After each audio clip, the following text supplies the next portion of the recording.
I spent 10 years learning how to trade stocks. I never expected that just after I became a fund manager, my parents would go bankrupt from the stock market and were about to jump off a building.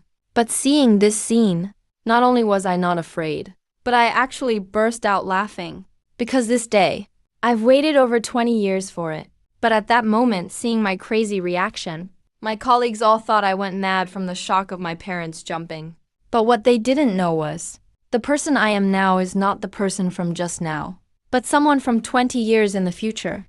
In the original timeline today, my parents went bankrupt after Hong Kong stocks plummeted without warning. Unable to handle the pressure, they jumped off the rooftop. But what they didn't know was, 48 hours later, the Hong Kong stock market rebounded sharply, recovering 7,000 points and hitting a record high. And that became my biggest regret in life. Even though I later became the world's top stock god with a net worth of billions, this scar would still torment me at certain moments. But what I never imagined was, just now, I somehow returned to the moment my parents were about to jump. So the very next second, I ran up to the rooftop as fast as I could, hoping to save my parents. Actually, in my last life after my parents jumped, I returned home. And while studying my father's analysis, I found that my father's formula was correct. But the relative who loaned us money, Shen Yuan, in order to stop the loss, not only canceled my father's credit card, but also spread rumors everywhere, making it impossible for my father to borrow new funds to hedge his bets. This is why my parents missed the glimmer of hope 48 hours later. Thinking about this, I ran upstairs with everything I had. But the next moment, when I saw my father holding my mother's hand, and they were just about to jump, I abruptly shouted, "Dad!" Hearing my shout, my parents turned around, overwhelmed with guilt. Zhao Zhuan's dad, "I'm sorry, we ruined the rest of your life." Hearing this, I hurriedly said, "No apologies. Dad, your theory is correct. Just hold on for 2 more days. The Hong Kong market will rebound." Hearing that, my parents paused for a moment, but only for a second. "Careful, Dad. The money we were going to use to cover the losses has already been frozen. Don't try to talk Papa out of it. I can't let you take on 4 million of our family debt." Damn, I've dreamed countless times of coming back to this day. But I didn't expect, even if fate granted my wish, my father had lost all hope. No matter what I said, I couldn't change his will to die. There's only one chance. So I quickly took out my beeper and shouted at my dad, "Dad, I have a way to cover the losses." What? At that moment, hearing my words, my parents froze. In 1998, right after the Buddhist state's financial crisis, the Hong Kong stock market got hit hard. Kyushu's financial market suffered overwhelming destruction. The investment god Sharos saw through Asia's financial structure and used huge capital to short Hong Kong stocks, reeling in billions of dollars. That's what the textbooks say. But according to my research, it was because Kyushu lacked investment opportunities, which created a financial loophole that allowed Sharos to exploit it. So I pushed for time. "Dad, let me show you a piece of news." Back on August 8th, Kyushu's authorities already announced a plan to save the stock market. Kyushu Bank will inject liquidity to protect Hong Kong. Just hold on for these 2 days, and the market will rebound. Protect Hong Kong at that moment. My father's brows furrowed. Is that even possible? The reason the Hong Kong market crashed so fast is because the government can't step in. If they try to intervene, the cost is enormous, causing inflation, which could crash Kyushu's entire economy. Seeing my father was doubtful, I continued, "Dad, listen to me. I've studied Kyushu's economic environment. Kyushu is in an investment crunch right now. All other countries have cut off investment to Kyushu. Hong Kong stocks are their only way out. Kyushu's still printing money and starting tons of infrastructure projects. Dad, aren't you a trader? This is going long." Going long just means constantly buying up investment assets, which won't bring returns in the short term, but if held long term, can become the lifeline for sustainable economic development. If Kyushu's authorities want to go long, to make those infrastructure investments worthwhile, they can't let the Hong Kong market crash. They absolutely won't. That makes sense. For some reason, my father Shen Zun, who had been a trader all his life, suddenly felt that my words carried more weight than all his years of experience. Finance is really closely linked to policy. But, Dad, listen. You don't have to worry. Shenzhen hesitated a moment, then said through clenched teeth, You know how I've been helping you keep an eye on the market lately? I also joined a company myself, and when my boss saw my talent, he gave me a group account with 45 million inside. You know what that means, right? What? Shenzhen's father was shocked. Standing frozen, every securities group is made up of a board of directors and the Securities Commission. The board usually sets up a group account to raise money and uses it to buy low and sell high based on inside info to make a little extra in the market. This practice is called trading, but the group money must be kept safe. Zhao Zhan, you can't touch this money. Shenzhen's father was desperate. If they find out, they'll kill you. You can't do this. But Shenzhen wouldn't let go of this chance. He clenched his teeth and didn't back down. Dad, if you want me to stay alive, give me 2 days.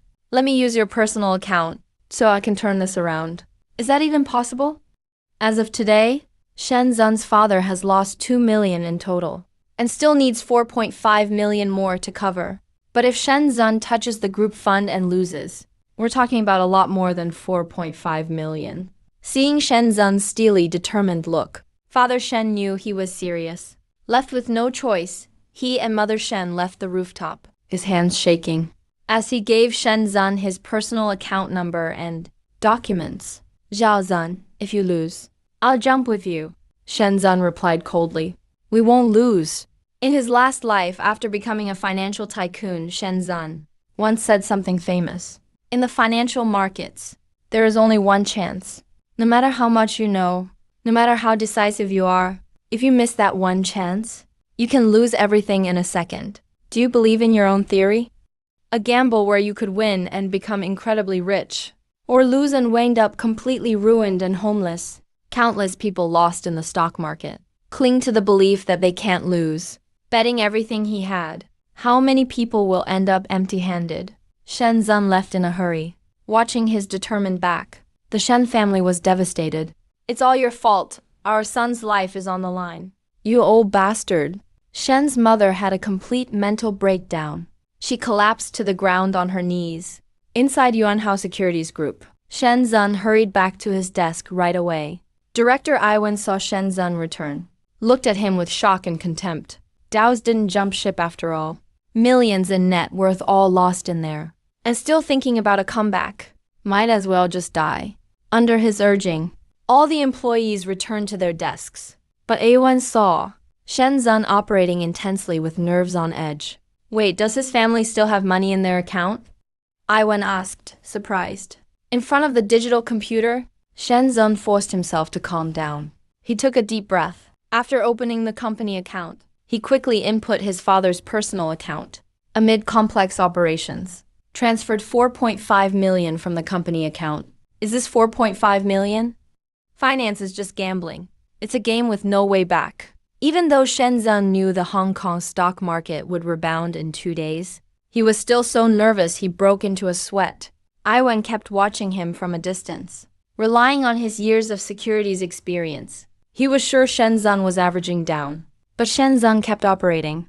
After staring at the screen for a full 10 minutes, Shenzhen's gaze suddenly hardened, logged into the company account again. Iwan sensed something was wrong. He slowly walked over to Shenzhen. Shenzhen stared intently at the digital computer.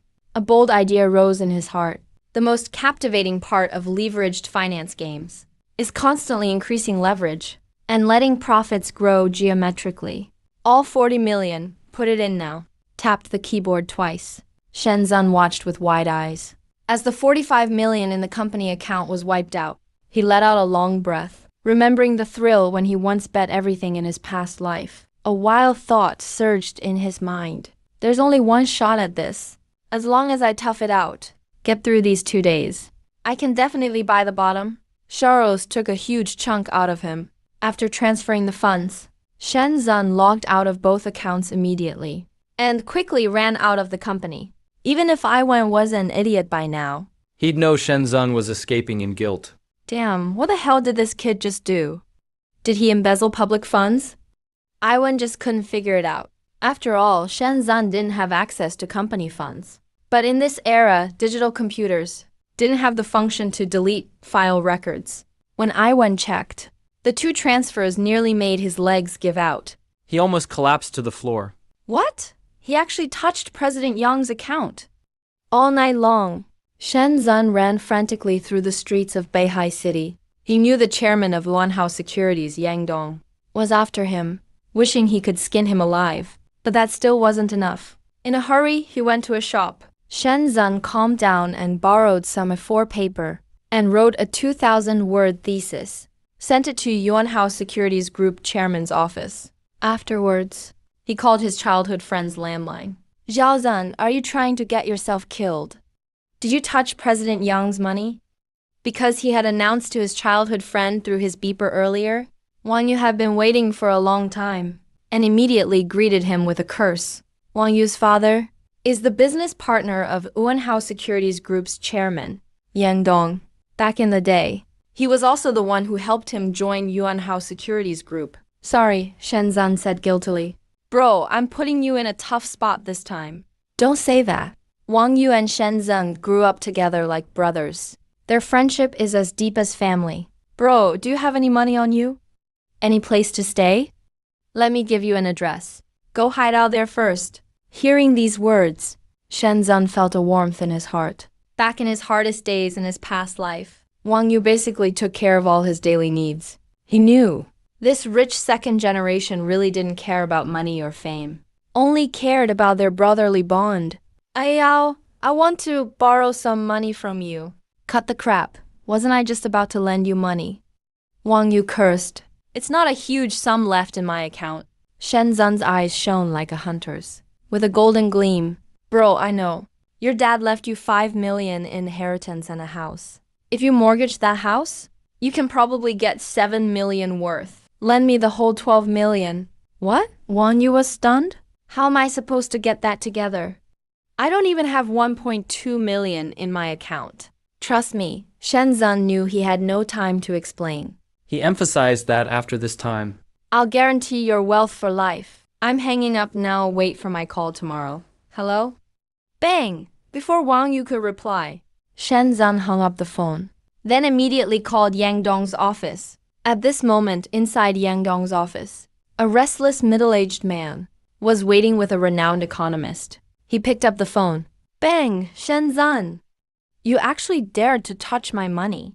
When Yang Dong found out, he instantly erupted with rage. He slammed the table and stood straight up. If the board members found out about the 45 million's whereabouts, that alone made him tremble nervously.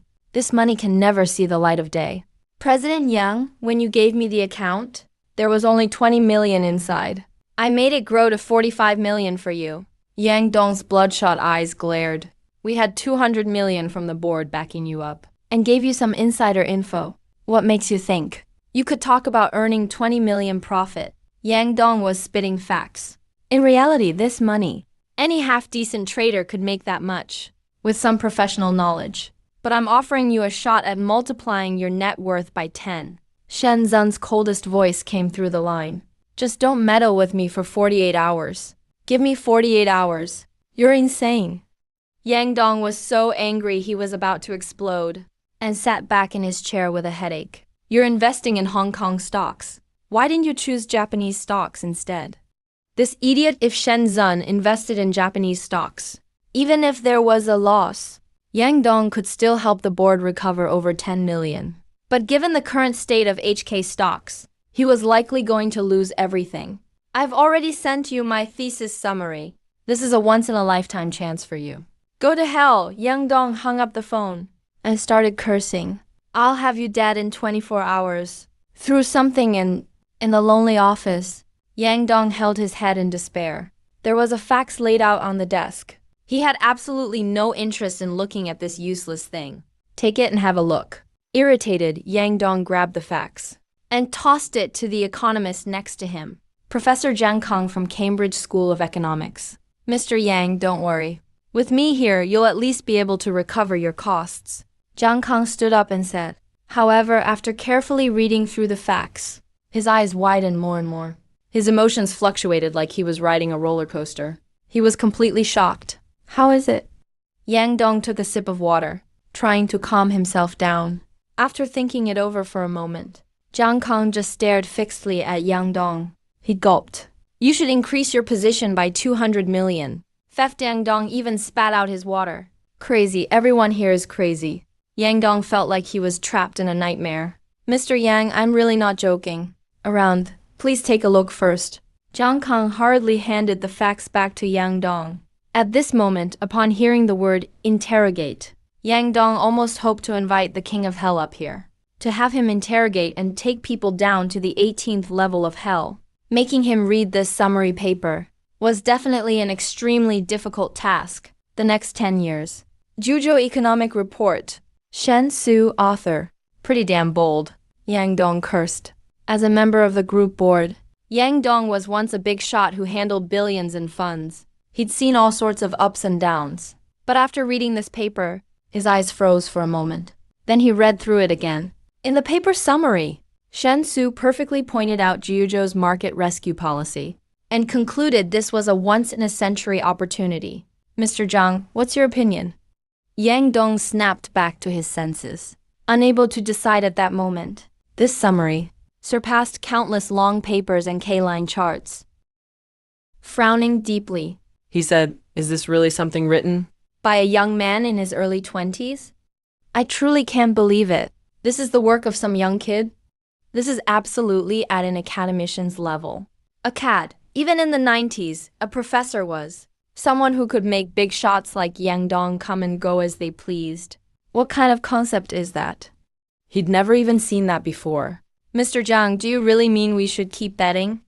Yang Dong was in disbelief. But after thinking for a long time, Jiang Kang still couldn't come up with an answer. Finally, he sighed and said, my skills just aren't enough. The person who wrote this report has insights ahead of their time. You'll only get the answer if you ask him directly. Early morning. After squatting all night in the bush by the gate, Shen Jun vaguely heard a string of footsteps. Suddenly, he opened his eyes. He saw a fat man wearing a gold chain, leading 7 or 8 thugs, rushing nonstop towards Shen Zun's villa. Brothers, remember not to break any valuables. Just hit the people. And make sure you snatch the property deed. Shen Yuan is that. Bastard Shen Zun glared at him, his eyes turning bloodshot on the spot. His anger so intense it looked like he wanted to devour him. In his past life, after Shen's father died, this guy used a forged contract to seize their family's villa. In reality, he only ever lent them a little over $1 million. But the villa itself was worth about 700,000. Not to mention the land the villa sat on was extremely valuable commercial real estate. After my dad died, this scumbag pocketed millions off this plot. Shen Zun gritted his teeth. This bastard only lent us money, so he could steal this piece of land from us. Sometimes relatives are even less trustworthy than outsiders. But now he still couldn't show himself. In Shen Zun's memory, Shen Yuan, this bastard, came by car. And he had a habit. He didn't trust anyone, not even his own daughter. All the company's seals and documents were kept in his car, secured with a combination lock. Shen Yuan, this time let me settle my score from the last life. But after tomorrow, I'll give you a chance. Shen Zun's eyes narrowed slightly, filled with a hint of cruelty. As long as you've got even a little conscience left, I'll give you 50 million after it's all done. When Shen Yuan swaggered into the villa with his thugs, Shen Zun pulled out a piece of steel wire from his hand and suddenly rushed toward Shen Yuan's Buick. Clack clack. In his past life, Shen Zun, disappointed with the world, tried all sorts of jobs to make a living. Working as a locksmith, delivery guy, truck driver, he did it all.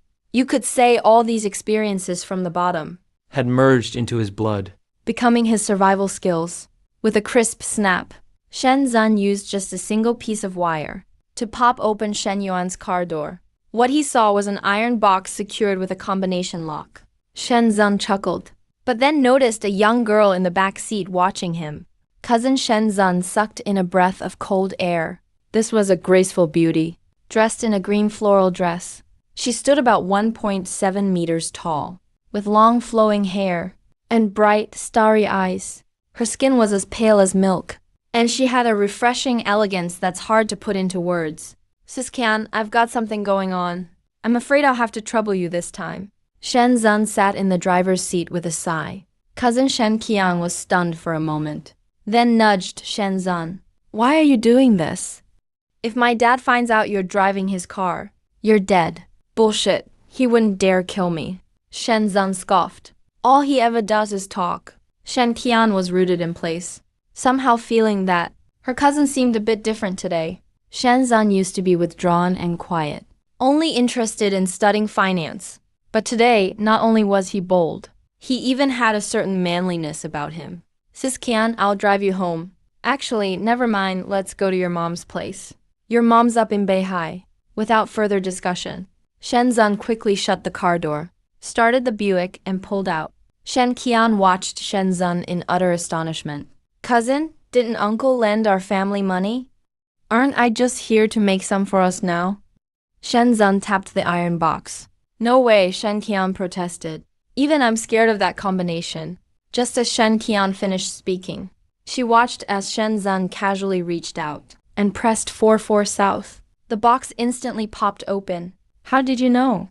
Shen Qian asked in surprise. Dummy. Shen Zun didn't even look at her. He glanced at the outskirts of Harbor City and said, This isn't an ordinary lockbox. You can only open it by entering the password while the car is running. Shen Qian was so surprised her jaw dropped. She's Shen Yuan's daughter, and even she didn't know. Shen Zun went ahead. Enough talk. Shen Zun frowned and said, I'm meeting with a friend soon, so you'll stay with me today. I'll take you out for good food and drinks. But no matter what happens, you have to keep it a secret. Facing the forceful Shen Zun, Shen Qian curled up a bit like a shy girl.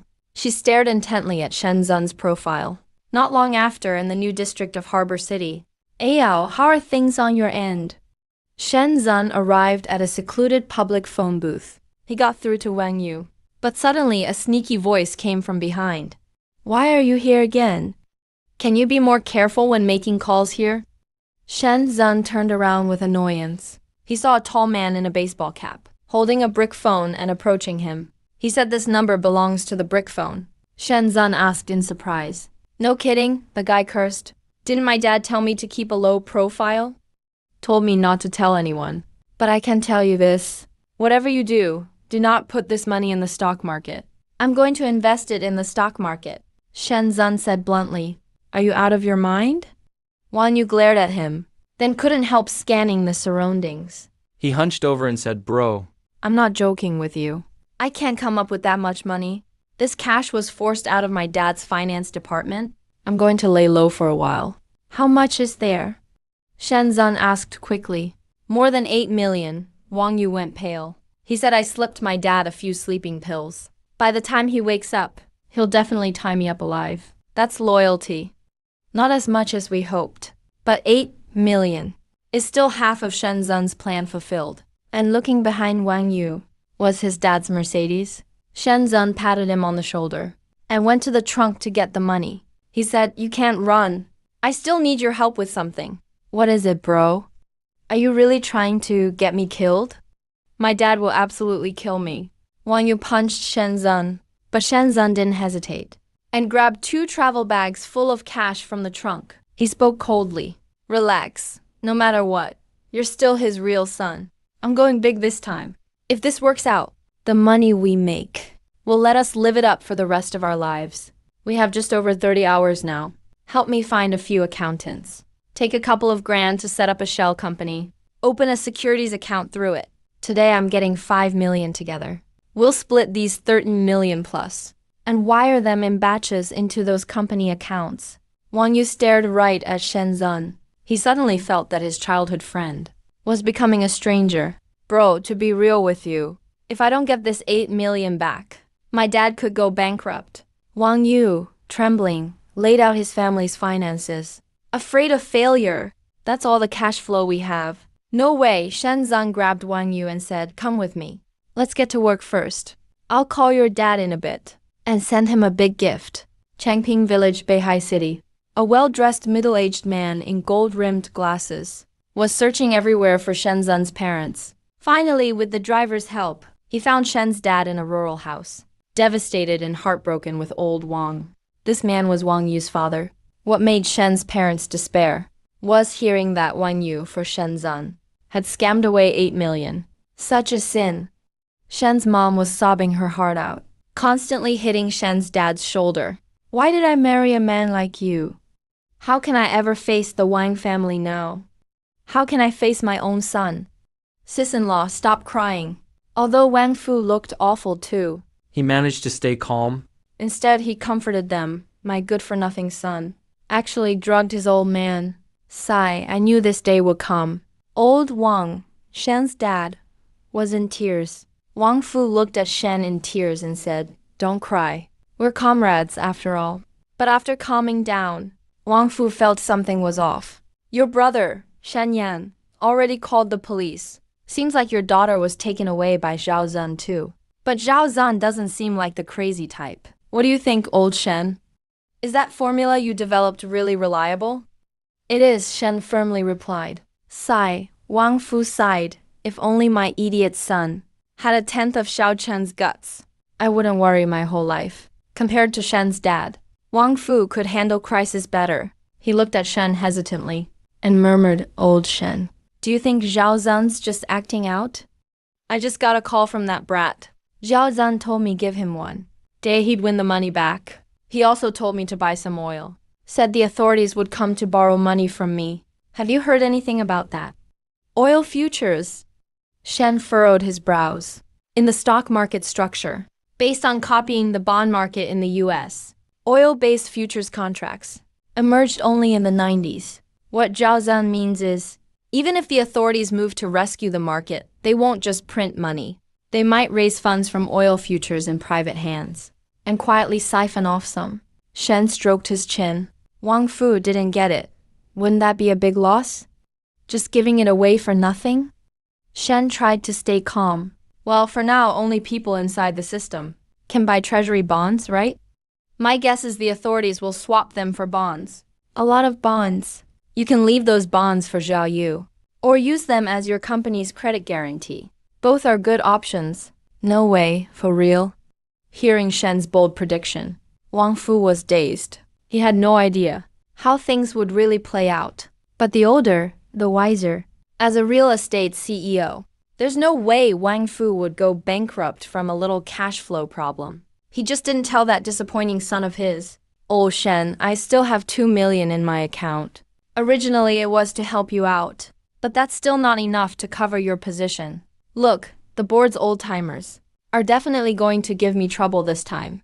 I might as well get some oil futures myself. If the authorities really come to swap for bonds, at least I'll have something to show them." Soon after, using Shen Yuan's private seal, his papers and tax documents, Shen Zhan took advantage of a loophole in the financial system and sold bonds to raise 5 million cash. That 5 million was all of Shen Yuan's assets. Even some of it belonged to his partner. He'll go ballistic when he finds out. He'll want to skin Shen Zhan alive. Wish he could eat him alive. In the hotel room, Wang Yu stared at the gentle Shen Qian like a fanboy, swallowed hard. When Shen Zhan entered with 2 bags of cash, he snapped out of it, looking at 4 bags of cash on the floor. Wow, Zhao Zhan. I've never seen so much money in my life. There must be more than 10 million here. Useless. Shen Zhan smacked Wang Yu on the head. He immediately handed a bottle of water to Shen Qian. Thank you. Shen Qian nodded. She stared at Shen Zhan's profile. Cousin, did this money come from my dad? Yeah, Shen Zhan replied coldly. Don't worry. From today on, I'll make this money grow tenfold. Your dad will be so happy he'll want to jump off a building. Is Zhao Zhan really up to this? Netizens still couldn't believe what Shen Zhan said. Didn't you say that you already used your boss's account to invest 45 million? How about we just run away? Take this money and travel the world in style. Come back when we've spent it all. Relax, my dad is really capable. He can earn the money back in a few years. Get lost. Shen Zhan's tone was a bit harsh. His gaze was full of seriousness. He hadn't officially traded for a long time, especially after becoming famous in that battle, snagging hundreds of millions in the US stock market. With a second chance at life, he not only wants to make up for past regrets, but also feels a natural sense of mission. My boss's money. I estimate I can make more than 700 million with it, but most of it has to go to him. At best, I'll stay out of jail. and maybe get 10 or 20 million for myself. That's so shady. Wang Yu said in surprise. Shady my ass. Shen Zun shot him a look. I snuck all of this out myself. Not going to jail is already lucky enough. Still, Wang Yu couldn't figure it out. What is Shen Zun really after? Bro, why are you making such a big deal out of this? Just to grab some money and run off to have fun? That risk is way too high. No shit. Shen Zun muttered to himself. In his past life, Shoros, as a trader who personally experienced this financial storm, Shen Zun would never forget the aftermath. Countless people lost their jobs. The rooftops were packed with people. Every securities brokerage was filled with endless cursing and wailing. Even though the Zhuzhou authorities bailed out the market quickly, Hong Kong stocks, as the only current financial outlet, were key to everything.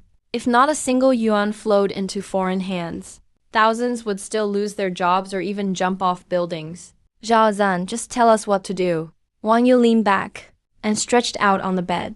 He stretched lazily, completely without care. I've already got the people. Set up 7 companies. You can operate as you like. No problem. Shen Zun looked at Shen Xianchen. Sis, I remember you studied financial management, right? Yeah, that's good. Shen Zun rubbed his neck. A fierce glint flashed in his eyes. 8 hours from now, some foreign force will parachute into the Hong Kong government. Our job is to find where their cash flow is going. Buy in at the same time as him. We buy as much as he buys. That'll really make him bleed. No way, we're letting him earn that money back easily. Hearing Shen Zun say that, Wang Yu instantly perked up. Looks like there are some personal grudges involved. As time ticks by, at this moment, countless Beihai residents are watching the Hong Kong stock market. Luna Securities Group Chairman's office. Yang Dong with a big mobile phone in hand, staring at the digital computer, hesitating whether to throw in the remaining 200 million. In Champing Village, Wang Fu and Shen Fu are on the phone, listening for the latest news about Hong Kong stocks in the office of Shen Yuan Real Estate Company. After hearing that Shen Zun invested all that money in Hong Kong stocks, Shen Yuan could only wait helplessly for news, hoping Shen Zun can turn things around and pay him back. And then there's Iwen. He absolutely doesn't believe Shen Zun has any chance of a comeback. But with his professional skills, he's obsessively watching the movement of Hong Kong stocks. Everyone's expectations, hopes, and despair all rest in these remaining 24 hours. Meanwhile, thousands of miles away, a man in a suit and tie, admired by a group of financial tycoons, officially transferred 4 billion into his Hong Kong stock account. Friends, let's look forward to the Jurassic of Zhuzhou's financial world and hear its painful howl. Zhao Zun, after Shen Zun taught netizens how to track capital movements. Soon, in front of a makeshift computer, the netizens suddenly shook Shen Zun awake, roared, "It's in." Ming's Shipbuilding Group's stock price went up by 0.2. No 0.3. Still going up. Shen Zun jumped up, under Shen Xian's calm gaze. He quickly grabbed a water bottle and examined carefully. Good, this bastard Shoros is making his move. He wants to quietly put billions of dollars into every blue chip stock, then cause the junk stocks to hit lower limits. Limit drop? Wang Yu asked in surprise. If they stop trading, doesn't the market halt? How can anyone make money then? You don't get it. Shen Zun shot him a look. Hong Kong stocks in the 90s were so crazy, getting everyone drunk on trading, because the system used wasn't macro control, but rather a reservoir mechanism.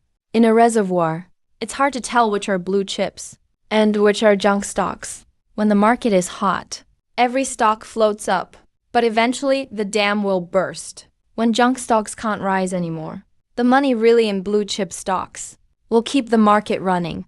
Everyone will start buying in. Got it. The netizens' eyes lit up. Good stocks will soar, and even bad stocks will rise when the market rebounds. But actually, only professionals can tell the difference, right? Shen Zun patted Wang Yu's shoulder, rising with the tide. Those 4 words are the hard truth of the stock market. Soon, as Wang continued to monitor, Shen Qian couldn't help but sit by too, staring at the computer screen. Check Sue's Pharma. Check Wang's Steel Group. Don't look at Hong Kong stocks. Check Zhuzhou stocks. See if any big funds were withdrawn. Throughout the process, Shen Qian watched from the side. To be honest, Shen Qian doesn't really get the stock market.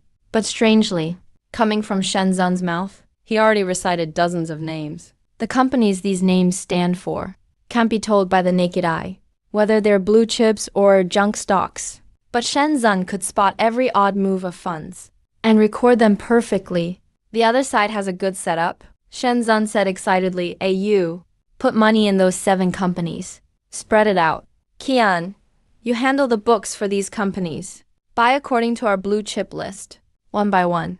The netizen asked, "Won't we get found out doing this?" "Found out my ass." Shen Zun knocked him on the back of the head and rolled his eyes. "The others have tens of billions. We only have 10 million something.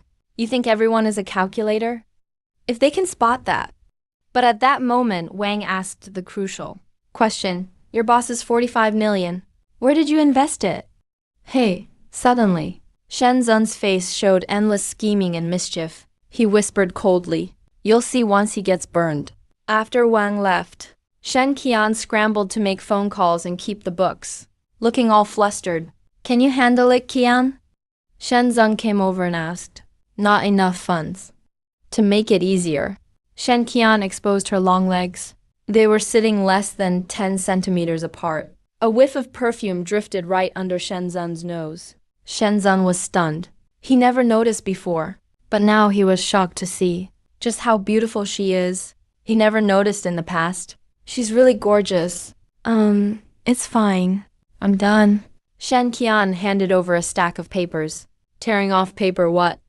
Now it was Shen Zun's turn to be surprised. In Shen Zun's plan to maximize profit, he wanted to invest in 20 stocks and adjust based on real-time changes. It's called the revenue-driven model. But doing these accounts well is hard. How much to put in? Which investment should get more? Which should get less to be more cost-effective? Who takes more risk? Who gets less returns?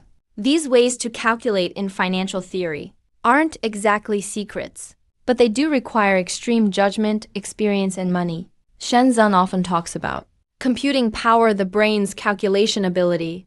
A genius with great computing power can simulate the whole stock market's changes in a short time. Right now, Shen Zun looked at the 4 Shen Qian handed over, checked them carefully, and suddenly remembered something. "Does your dad not let you interact with others?" Shen Qian nodded. "I remember your dad lost a lot of money in business, right?"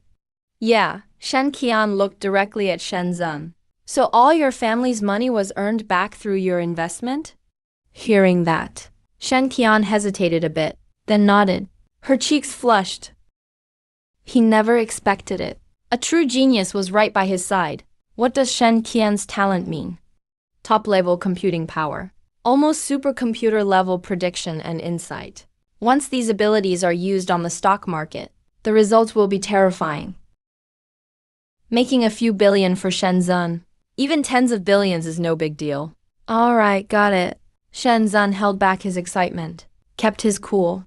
"You guys keep tracking Soros' cash flow. I'll contact the boss at Yuanhao Securities Group and get him to pull the net." Right now, Shen Qian couldn't read any emotion from Shen Zun's expression, so she had no idea just how astonishing is his own talent. And in the next moment, Shen Zun used Wang Yu's cell phone to dial Yang Dong's number. Yang Dong answered, clearly conflicted, and sternly asked, "Is this Shen Zun?" "Hello, is it you?" "You kid, speak up. Are you Shen Zun? You should still have money in your account, right?" Shen Zun replied without hesitation. Yang Dong was momentarily speechless. He recalled 40 hours ago. Shen Zun was just a low-level employee. He was Yang Dong's proxy. But now his fate is intertwined with his own. He's even become an economics genius admired by Zhang Kang. "What's your plan?" Yang Dong stammered. "You still want to take my money. In the next half hour, there will be an influx of money into Qin Mining Group. I want you to invest all your funds into it. That way," Shen Zun flashed a devilish smile, "those people will lose out on billions." "What's going on?" Yang Dong was totally confused. "Those people, who are they?" After leaving one last statement, Shen Zun hung up the phone, leaving Yang Dong bewildered. Professor Zhang Kang noticed this. While questioning Yang Dong, he turned pale. "Those people, that's right." Zhang Kang stood up. Shocked, so that's how it is. I can't believe I never noticed. Turns out there's another fund in our stock market. He looked at Yang Dong, still puzzled. A sense of awe for Shen Zun surged in Zhang Kang. He grabbed Yang Dong and led him to the computer and said, Mr. Yang, you still haven't figured it out. This drop and resurgence in the Hong Kong stock market are all driven by a foreign fund. It's this foreign capital scooping up our stocks and even destroying the Hong Kong stock market. What? Yang Dong kept looking back and forth. Finally, with Zhang Kang's guidance, he noticed something. And this left him deeply shocked. If Zhang Kang's theory holds true, that also means Shen Zun's every move isn't just for his parents. He's also doing it for Hong Kong stocks.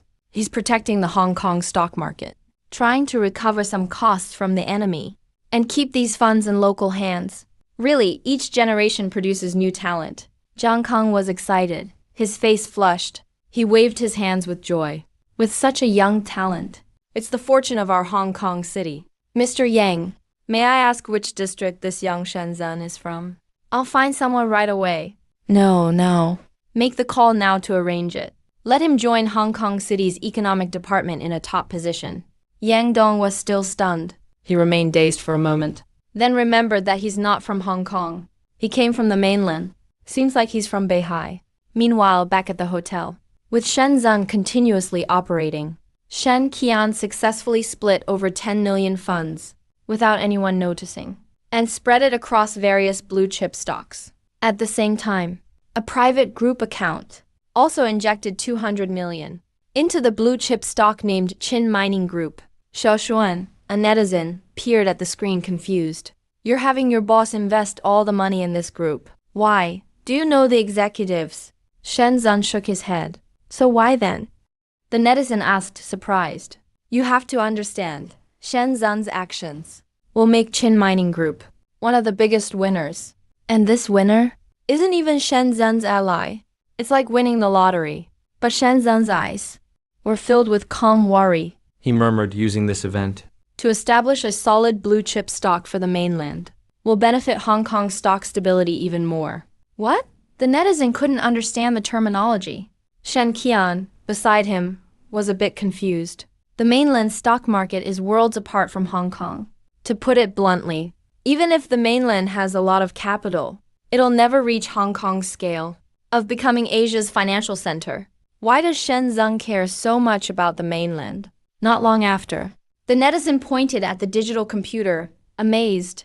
The stock price has started rising. In the digital computer, the prices of more than 10 stocks holding Shen Zun's funds started to rise steadily, going from $1 or $2 up to $3 or $5. It only took 10 minutes. This means Soros has started bottom fishing. The financial storm has officially begun. Let it rise. Shen Zun's expression didn't change at all. The netizen, usually indifferent about stocks, suddenly started working on the computer, had Shen Qian record all the fund movements. Sis Qian, how much have we made so far? Just doubled. Shen Qian calculated. We haven't fully entered the market yet. Only one stock is rising. Double Wang Yu's jaw dropped. All along, he's always been a rich kid not sensitive to money. But even if you aren't sensitive, you should know how shocking it is to double your money. That is to say, from checking in at the hotel until now, it's been less than 24 hours. Shen Zun's assets have doubled, and the doubling happened in just 10 minutes. Oh my God. The netizen turned pale, shaking all over. He felt he had witnessed a miracle, and that miracle was made by someone on his side. What's that? Just wait, you'll see something even bigger. Shen Zun went up and patted him on the shoulder. Then, he had Shen Qian release 2 blue-chip stocks. Stocks that were around $1, because they were released at low prices, suddenly became 8 yuan. Isn't it depreciating? Netizens astonished questioning, but he signaled him not to rush. Sure enough, in a corner far across the world, inside a room full of greedy people, a young operator is controlling the computer. So surprised that even Mr. Soros was taken aback. One of our blue-chip stocks dropped to 08 yuan. Someone is dumping shares. Behind the operator, a middle-aged man walked past with contempt. Just a fool, that's all. He glanced over, then lost interest in the stock. That fool was backed into a corner. He's forced to cut losses. Keep injecting funds. Push the stock price back up. Yes, 5 minutes later. Something miraculous happened, right under Wang Yu's nose. The price originally at 08 yuan bounced back to around 1 or 2 yuan. Look at the trend. There's even room for more growth. What on earth is happening? Shen Zun's expression looked quite sinister. He patted Shen Qian's shoulder. Qian, do you know what's going on? Shen Qian was silent for a moment. She shook her head and said the market got it wrong. Wrong. A glint of gold appeared in Shen Zun's eyes. The stock market. Ultimately, it's just a battle between people. Because that old bastard Churros is trying to profit from bargain hunting. He'll scoop up as many of these hopeful blue chip stocks as he can. Definitely grabbing as many as possible. Shen Zun explained to them. What's happening? I just sold off. He realized US small investors still hold some shares. So he intentionally pushes the price up to lure us into cutting our losses further. So what should we do now? A netizen heard this. This can't go on. If we keep going, we'll lose even more. We've already lost some. Keep selling, Shen Zun sneered. This time drive the price down to 1 yuan. A few minutes later, back in Soros's room, the young operator noticed another strange phenomenon. This time, he doesn't need to report to Soros, because Soros is watching closely, trying to sell again, seeing the price go up, wanting to make more, huh? Soros snickered mockingly. The people of Zhuzhou really are the most petty and greedy, always putting their interests on small fry like this. Keep pushing, raise it to 16, let him sell. Soros is driving the price up, which means he has to commit more capital. Meanwhile, in front of Shen Zun, Shen Qian, and Wang Yu, as the stock's price surged to 16, Wang Yu looked at the price, ecstatic. No way, that's a big score. Wang Yu became instantly elated. Zun, if we sell the shares now, can we net over 10 million? Netizens are going crazy, just in these ins and outs. They actually made a profit of over 10 million and didn't have to do anything. Just watched the computer and entered a few commands, and the money's in the bag. This is the 1990s. What does 10 million mean? For Wang Yujia, a wealthy person, even a top Mercedes is only about 1 million. 10 million, if spent in mainland China, with each apartment costing 50,000, how many could you buy? However, as the mastermind behind it all, Shen Zun smiled mysteriously, asked Shen Qian, Qian, do you know what to do now? To maximize profit? Shen Qian felt a bit pressured. She calculated on her laptop. Once Weinen's stock price rose to 16, those outside retail investors will hear the news and start cutting losses. So we seized the chance to buy back their shares. Is that it? Shen Qian's answer was perfect. But it's not the only answer. Right, but also wrong. Shen Zun's gaze was like a hungry wolf, fiercely staring at the computer. Follow my lead. Let's operate the remaining stocks, all using this method. Boost their prices all the way up. Shen Qian heard this, didn't understand what Shen Zun was trying to do, while Wang Yu was terribly distressed. That's double the profit. If Shen Zun keeps doing this, wouldn't that be giving away all double profits? Just to boost share prices. Is there any point to this? At this moment in Soros's office, Soros laughed, covering his mouth. The dwarves of Zhuzhou? They're all receiving news together, ready to cut losses together. Let them cut losses. Whatever they dump, we'll scoop up. And let's act out the whole drama. We'll push the price right to 2 yuan, so they don't hesitate anymore. Dump everything. Soros was brimming with confidence. As a financial whiz, he knew all too well. Every financial indicator reflects the mood of investors. The previous sell-off was obvious. It was those investors who still had shares, testing the waters with sell orders. Now he needs to drive the price up right away, so they don't hesitate, and clear out all their shares. Sure enough, 20 minutes later, the young operator kept injecting funds. Ultimately, acquired about 50 million in stock. 50 million meanwhile, next to Shen Zun at the inn. Wang Yu covered his eyes. He couldn't believe what he saw. He hurriedly tugged at Shen Zun. Enough, it's tripled already. Let's cash out. 3 times the profit already. In less than an hour, they made triple the profit. Shen Zun was well aware. At this point, if he unloads the last shares, This round would net 5 million. Then take the money and pay off debts. If he can keep 2 million, spend it all on apartments in mainland China. Within 20 years, he could become a billionaire without taking on any risk. He'd collect substantial rental income every year. But as netizens looked on expectantly, Shen Zun's expression didn't change at all. He coldly ordered Qian, invest all this money in Qin Mining Group. Push their stock price to around 35 yuan. What? Zun, are you crazy? Netizens exclaimed. Earning so much money. And in the end, just to boost Qin Mining Group's share price? Many netizens started to doubt. Is he a mainland mole? And at this moment, as Shen Qian put all assets into Qin Mining Group, Yang Dong was also making moves. A total of 250 million flowed into Qin Mining Group, seemingly out of nowhere. Instantly, Qin Mining Group's price, previously at 0.6 yuan, surged to 48 yuan. Bang, Soros's face darkened. He slapped the table, furious. 4 batches of funds entered Qin Mining Group. One was from Shen Zun, counting previous contributions. That's a total of 65 million. Another was from Yang Dong. This was all his private money, a total of 200 million. There was also Qin Mining Group's own capital for trading. The initial funds for cutting retail investors totaled 500 million. Finally, Soros was preparing to bottom fish. A pre-positioned 200 million. A total of 965 million in capital. Almost 1 billion. During this sluggish stock market, the Qin Mining Group became the only blue chip stock rising crazily. The stock price soared nearly tenfold. Mr. Soros, Qin Group's stock price is still climbing. It's already 58 yuan. It's already 600 million. Sir, Qin Group's stock price has increased tenfold. If we don't harvest now, we're going to lose big time. Mr. Soros. Damn, bang bang. Soros slammed the desk fiercely. Originally, Soros intended to use the iron chain strategy. That is, to put several $1 billion into various blue chip stocks. By spreading funds across different blue chip stocks, to harvest hundreds of billions in profits from the Hong Kong stock market. This made him invest substantial amounts in every blue chip. But take Qin Mining Group, for example. Total capital was nearly 1 billion. He only provided 200 million. Even if the stock price rose tenfold, the bulk of the profits were in someone else's hands. Not much to do with him. Plus, this triggered a chain reaction. Mr. Soros. Other stocks also began to rise. Things started getting out of control.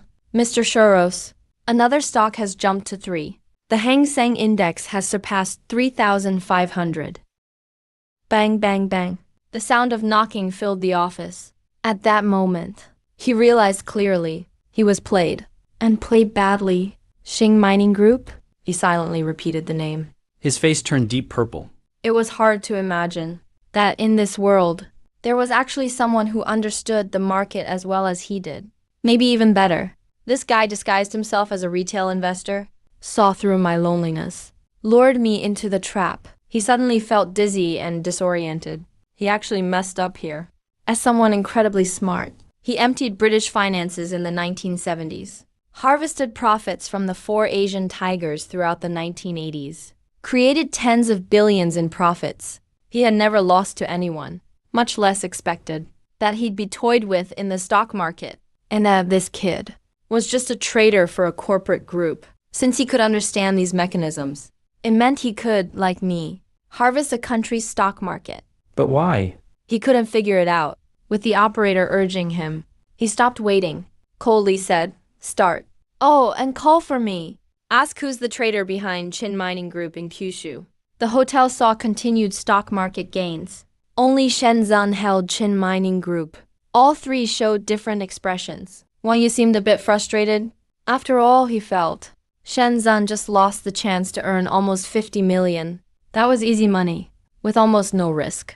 Shen Zun was very calm. He was rubbing Shen Qian's head, enthusiastically explaining to Shen Qian what the principles of the stock market are. Shen Qian was quite annoyed. He couldn't figure out this cousin. How he suddenly seemed 10 years older, treating him like a kid everywhere. And the theories from Shen Zun's mouth shocked everyone listening. Virtually overturned all the traditional economics Shen Qian knew.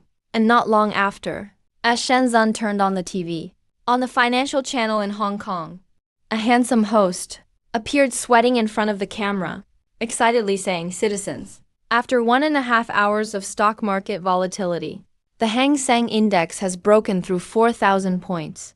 At the same time, nearly simultaneously, Father Wang Fushu guarded Changping village, listening to radio updates. The Kyushu government officially announced. Countless citizens gathered at the Hong Kong Stock Exchange. Hang Seng Index broke through 4,500. Citizens cheered. Hong Kong authorities sent out the fire brigade.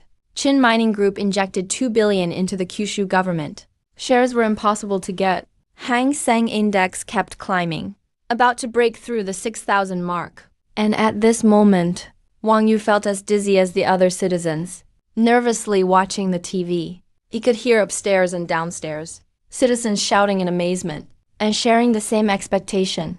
Everyone whispered that number, 7,000. Break, break. Wang Yu was totally absorbed. As someone with limited knowledge about stock market investing, he had never actually invested in stocks. But his family's group was also part of the market, and he deeply felt the profits the market brought to individuals. Every shout, every rise, even every 100-point Hang Seng increase meant countless funds flowing into his pockets. Our reporter announces, Hang Seng Index officially surpasses the 7,000 mark. So, as the host's eyes went red with emotion, netizens rushed to the bulletin board, excited nearly to the point of fainting. Shen Zun pushed Wang Yu aside, watching Wang Yu's hysterical, almost unconscious reaction. Yeah, calm Shen Qian ordered to keep tracking the capital flow. I want to know clearly how much he made in Hong Kong stocks, and which groups he took it from? Shen Qian nodded. Careful, Shen Zun. Behind him, Wang Yu grabbed Shen Zun's hand, excitedly shouting 7,000. Zhao Zan, do you know how much we've made? It's over 100 million, not just 100 million. It's several billion. According to Shen Qian's estimates, it's tens of billions. Even though Shen Zun, at the last moment, transferred a large amount of funds, all to Chin Mining Group, which had more total assets, he had already known the Zhuzhou authorities would choose to invest in Mainland Group, allocating this money into Chin Mining Group. All the other blue chip stocks were owned by Tengsha, and he simply couldn't compete with such massive funds. So from the very beginning, he never expected to lose much. Just that the money in Chin Mining Group wouldn't yield much profit. Yet this deal turned out to be the most profitable one. How much per share is Chin Mining Group trading at now? Shen Zun noticed cautiously. Shen Qian checked casually. 120 yuan. We can cash out now. Shen Zun's expression isn't the same as before. In fact, he looks even paler. Next to him, netizen was stunned Shen Zun was ignoring him. He quickly asked Qianji, How much did we make in the end? Shen Zun finally responded to him, saying about 4 billion. 4 billion. Wang Yu's eyes widened. His mind was lightning and thunder. He seemed totally crazed. My dad couldn't make 4 billion in 10 lifetimes. Zhao Zan, we're rich. 4 billion. I couldn't spend that in a lifetime. That's enough. Came a low, angry roar. Shen Zun suddenly cracked open a bottle of mineral water and splashed it all over Wang Yu's face. Zhao Zan, what's wrong with you? Wang Yu ended up with water all over his nose, choking and sputtering, but managing to calm down to ask again. At this moment, Shen Zun took out a notebook, doing some calculations. Qianji, how much did we make this time? He already sold everything. Shen Qian replied helplessly. The total was 23.4 billion. Wang Yu sucked in a sharp breath. That guy is a monster. He actually made 23 billion. How much initial capital did he have then? Fortunately, Shen Zun let out a sigh of relief, but still kept his brow furrowed. More than 20 billion is nothing to him. But the manufacturing industry in Harbor City has probably been destroyed. As he said this, Shen Xing checked the current status of the top 10 manufacturing groups in Harbor City and found out they had all gone bankrupt. Wang Yu took a sharp breath again. Zhao Zan, what about my dad's real estate group? Did they go bankrupt too? After Wang Yu finished speaking, Shen Zun, with a grim face, controlled his digital laptop and nodded. Bankrupt. But I'll make sure your family gets enough money for you to start another one. Or 10, seriously. Only now did Wang Yu gradually realize it wasn't just his family's business. Shen Jian's father's real estate company also went bankrupt in an instant. And they were actually lucky. Being in the core of their industry, it didn't have the biggest impact. Those in the livestock, construction, and manufacturing sectors. And in groups dealing with upstream production, they're the really unlucky ones. My second uncle's shipyard went bankrupt too. And my cousin-in-law's clothing company, Zhao Juan. Even those in retail clothing suffered? I thought this was only related to real estate. Wang Yu kept checking on his computer. And the more he looked, the paler he became. Like a man possessed, Wang Yu checked on every group, connected to his relatives and friends. And he found a shocking answer. Something's not right here. Wang Yu spread his hands and said blankly, even my ex-girlfriend's family went bankrupt. They weren't even publicly listed yet. This doesn't add up. What doesn't add up? Shenzhen calmly walked over, turned off the laptop, and looked Wang Yu in the eye. His presence now had the air of an elite leader, emanating a highly professional charisma. It was like he was an expert on every stock in Hong Kong. I told you, besides blue chips in Hong Kong, the rest are garbage. Not only the listed ones are garbage. Remember that shell company I told you to set up? After Shenzhen finished speaking, Wang Yu's eyes lit up immediately, and he suddenly realized, yeah, in this era where everyone wants to speculate, just to make huge profits, there are countless ways to package unlisted companies as publicly traded junk stocks. We only made a profit of a little over 20 billion, but behind that 20 billion could be losses of hundreds of billions of wealth. These losses come from every corner of society, affecting everyone. After this incident, the Hong Kong stock market will suffer a heavy blow. Shenzhen's tone was serious, and he spoke gravely. Groups like yours that can recover can still form a temporary monopoly for now, but that also means you'll shoulder even more responsibility, helping others in the industry make a comeback, somewhere in a dark corner in the distance. Unlike the bewildered Wang Yu, at this moment, under the support of several operators, someone with reddened eyes stared at the laptop. Good, we just made 20.2 billion this time. With only one day, we made several $billion, and it was nearly risk-free. The operators popped open champagne, whistling, even more excited than on Christmas Day. Yet surrounded by this noise, he suddenly slammed the table and cursed out loud hysterically. Only 20 billion. I lost nearly 40 billion. Damn those Juzhou people. Suddenly, the atmosphere in the office turned cold. The operators looked at each other, having no idea why he was so angry. They quickly asked if they'd found out who was the mastermind behind Qin Mining Group. One operator nervously handed over a document. The group was run by someone named Wang Wo, a graduate of Cambridge Economics. But he'd only ever handled funds in the tens of millions. Wang Wu immediately opened the file and glared fiercely at the photo inside, gritting his teeth. Okay, all right then.